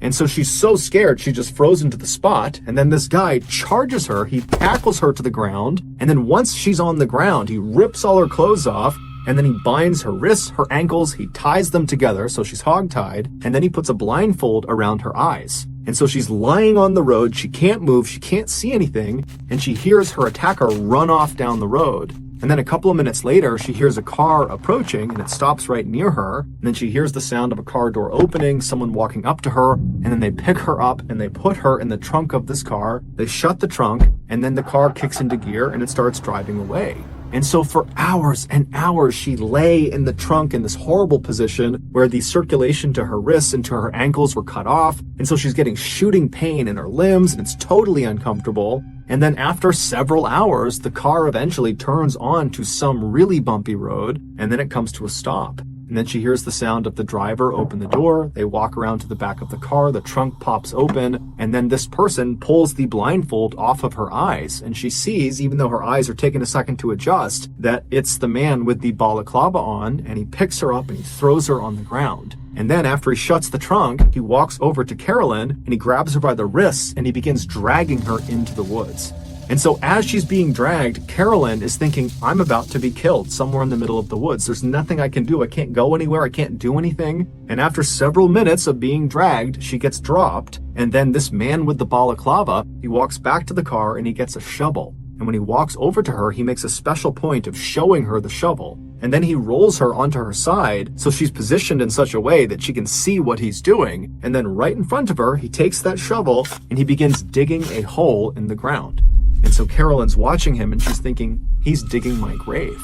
And so for several hours, Carolyn just laid there wondering what was going to happen to her as this guy dug this hole deeper and deeper into the ground. And then finally, when the hole was apparently deep enough, the guy got out of the hole, he dumped the shovel, he walked over to her, he picked her up, and he threw her into the hole. And so Carolyn at this point is literally anticipating death at any moment. She doesn't know how he's going to kill her, but she thinks it's going to happen any minute. And so she wriggles herself onto her knees and does the only thing she can think to do, which is just to pray. And so as she's sitting there kneeling and praying, she hears the sound of her attacker walking off. Now, the hole was deep enough that she actually could not see where he was going, but she could clearly tell he was walking away. It was almost like her prayer had been answered, that this guy was going to leave her alone. But even with this guy potentially gone, she was still in a perilous situation because she's stuck in this hole. She can't go anywhere. She's still tied up, and the temperatures are dropping rapidly, and she's got no clothes on. After Julian had managed to free himself from his restraints with that knife that he found, and after he had turned and just started running in a general direction, he had begun yelling out for help. He knew that by yelling out, he very likely could be alerting the person who had brought him here, but he's thinking, it's freezing, I don't have clothes on, I have to get help right now, and maybe Carolyn is out there. And so he's just kind of yelling out for help, and at some point, a voice yells back to him, and it's a voice he knows very well. It's Carolyn. And so in the darkness, he's kind of fumbling through all the trees and he's listening for Carolyn's voice. And finally, he reaches her and he finds her in this hole, hogtied, screaming out for him. And so there's this moment where he kind of explains what happened to him and she's trying to explain what happened to her, but they're just so scared that this attacker is going to come back that Julian just hops into the hole, he cuts her restraints, and then Julian helps Carolyn out of the hole. And at this point, Carolyn can barely walk because the circulation had been cut off for the most part to her legs for the better part of 6, 7, 8 hours at this point. But still, they're desperate to get out of here, so Julian's kind of holding Carolyn up, and they begin to walk away from this hole site. And as they're leaving, they begin scanning around the area in case, this attacker has left something else on the ground, because Julian had said, I found a knife near where I was being held. And sure enough, as they're leaving, not far from the hole, they spot lying up against a tree, a sleeping bag, and rolled up inside of the sleeping bag was some food and some water. And so Julian and Carolyn, they can't understand how in the world this has happened. Both the horrible luck of being kidnapped and brought out here, and the unbelievable luck of finding life-saving supplies just laying nearby. But either way, they grab the sleeping bag, they grab the food and water, and they take off running. For the next 48 hours, the couple roasted during the daytime when the sun was out because the temperatures would climb significantly. There wasn't much shade where they were walking around, so they're getting horribly sunburned. And then at night, the temperatures would plummet and they'd be freezing cold and they'd get inside of their one sleeping bag and they'd shiver together and do their best to ration some food and water. And they're telling themselves, to stay positive, that eventually if they just keep on moving every day, they're going to find a person, they're going to find a road, they're going to find something that will save them. But, to their horror, at the end of those first 48 hours, as they're stumbling through this mountainous, treacherous terrain, they found themselves stumbling back into the same area they had tried to run away from. There was the hole in the ground where Carolyn had been thrown inside of. They had accidentally, over the past 2 days, walked in a big circle. Now, luckily, when they arrived back at this site, there was no one there. The attacker was long gone. And it would turn out this accident likely saved their lives, because as they looked at this site, they saw propped up against a tree was a backpack. And so they ran over to the backpack, they opened it up, and there was food, water, some clothing, and a map of the area. Now, again, the couple is totally dumbfounded why they are just happening to find these life-saving supplies right when they need them. But at the same time, they're thinking, okay, well, if these supplies are sitting here, then certainly the person who has left them here, their attacker, they're going to be back soon. And so they just grabbed the backpack with everything inside of it and they took off running. And for the next 5 days, they used that map as best as they could, and they eventually stumbled their way through the terrain, roasting during the daytime and freezing at night. And eventually, they reached that road where they stumbled out, and the farmer driving along the back road, he spotted them, and he brought them to the hospital. After hearing this story, the police very quickly organized a massive search around the area of Alpine National Park where the farmer picked up Julian and Carolyn, because they're thinking, okay, it's got to be right around here that we'll find the man in the balaclava that might lead us to the ONA, or maybe he's not connected to the ONA, but whoever he is, we need to find this guy. And so the police, they go out, they do this huge search, they don't find the man with the balaclava, they don't find any sign of the ONA, but they do find that area where that hole had been dug that Carolyn had been thrown in. And when they searched that area, they found the shovel, they found some rope, and they found some duct tape. And when they brought that in to be examined, they couldn't believe what they discovered. All of those items belonged to Julian. which meant either the kidnapper had taken all of these supplies from Julian right before going out and perpetrating this kidnapping, or, much more likely, Julian had supplied these things to the kidnapper and so was involved in some way in this kidnapping. And so the police went to Julian and confronted him with this information and said, "You're not telling us everything because these are your items." And at first, Julian would completely deny any accusations that he had anything to do with this. But after some very serious police pressure was put on him, he cracked. The following is the real story of what happened. Back on March 4th, so the day that Julian and Carolyn went missing, Julian, after picking Carolyn up, they made it onto that dirt road that led into the forest towards the waterfall, and as they're driving along, Julian claimed to have seen some roadkill, some very strange roadkill on the side of the road. And so when Carolyn kind of turned around to look and didn't see it, Julian made it seem like, oh, well, we drove past it, that's why you didn't see it. But in reality, there was never any roadkill. That was completely made up. There was no roadkill. All Julian was doing was creating something that would allow him to then get out of the car at the end of their trip. And so they drive the rest of the way into the waterfall, they have their picnic, they turn around, they head back, and then again, Julian says, "Hey, Carolyn, do you mind if I, get out to look at the roadkill?" And so she says yes. And then he acts like, "Oh, we must have driven past it, so I need to get out and run back if I want to go see it." So Carolyn, she's not thinking it's totally strange. She says, "Okay." And so he hops out and he runs his way. He goes around that curve in the road out of sight. There's no roadkill. Instead, he makes his way to a tree where days earlier he had stashed his all-black outfit, his black balaclava, and his knife, his shovel, his rope, his duct tape. It was all stashed in this spot that was going to be out of view of where Carolyn was. And so after getting all dressed up, he turned and began walking back towards Carolyn and his car. And when he turned the corner, he saw Carolyn was already standing outside of the car. And so he charged her, he tackled her to the ground, he ripped her clothes off, he hogtied her, he threw her in his car, and then he got all of his supplies, he threw those in the car too, and he began driving away. And for 6 hours, he drove north all the way up to Alpine National Park. And then when he got there, he found a road that would kind of go off the trail a ways into the forest, at which point he opened the trunk, he pulled Carolyn out, he threw her on the ground, he dragged Carolyn into the woods, and then with her blindfold off, he made sure to show her the shovel, and he began digging that hole to give her the impression that he was going to kill her and bury her. He really wanted her to be totally terrified. And then after he had dug this hole, he dumped her into the hole. And then when she couldn't see what he was doing because she's deep inside of this hole and she's all tied up, he ran away. And when he was far enough out of view, he took off all of his clothes and kind of stashed it near a tree. And then completely naked, besides his knife, which would be his alibi for how he had gotten free, he began moving back towards the site where he knew Carolyn was in this hole.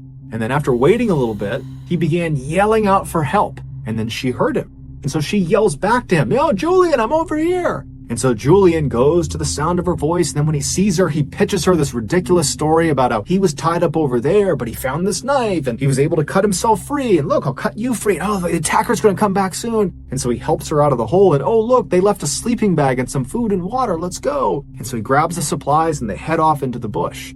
Now, the whole time, over the course of these 7 days, Julian knew exactly where he was. And so when they accidentally went in a circle and arrived back at the site where the hole was and then found that backpack that had more food and more water and some more supplies, that was intentional. That was not an accident. He had left the backpack there, and so that's why they had doubled back. And then 5 days later, after scampering through the wilderness, they magically found the road. But again, Julian knew where the road was. He had intentionally stayed out for the days that they were out there. And so after Julian tells the police all this, they say to him, was Carolyn in on this? I mean, did she know this was going on? And he said no. The whole time she believed they were getting stalked by their attacker, and if they ever caught up to them, they would be killed. And so the police are like, okay, well, why did you do this? Julian would say, he and Carolyn were both very committed to their faith, and they both believed in not having sex before marriage. But over time, Julian had gotten to the point where he just couldn't wait any longer to have sex with Carolyn, and they weren't scheduled to get married for another year. And he just did not think he could wait a full year before they could finally have intercourse. And so he had staged this entire kidnapping in order to hopefully coerce Carolyn into having sex with him. And so while he and Carolyn were out on the run in Alpine National Park for those 7 days and nights, they were not wearing any clothes or barely wearing any clothes, and at night they only had that one sleeping bag that Julian had intentionally staged in advance. He knew they would have that one sleeping bag, and so they would climb into that bag at night because it's freezing cold out, and as they're laying there right on top of each other, he would say to Carolyn, "We need to have sex in order to produce enough heat that we don't freeze to death out here." But Carolyn, despite the circumstances, every time said no. And so after 7 days of trying to convince Carolyn that they had to have sex, it was a matter of life or death, and that if they just said their vows, that under the eyes of God, they would be considered married and sex would be okay at that point, despite all of his best efforts, every single time Carolyn just continued to say no, no, no. And so at the end of those 7 days, Julian finally just gave up. And so that's when they magically made their way out to the road and were rescued. Julian would also tell police that he was the one who wrote those notes prior to the kidnapping in hopes that they would believe the Order of the Nine Angles was behind all of this and he wouldn't get in trouble. Prior to his trial for kidnapping, Julian was out on bail and he decided he would just try to flee Australia. And so the way he did this is he dyed his skin a darker shade, and he also dyed his hair darker, and then he attempted to use a fake Indian passport to go to India. And he was able to fool Australian authorities, but when he arrived in India, he was immediately found out and he was extradited back to Australia where he would stand trial. And in 2009, he was found guilty of kidnapping along with a host of other obscure charges, and he was sentenced to 7 years and 9 months in prison.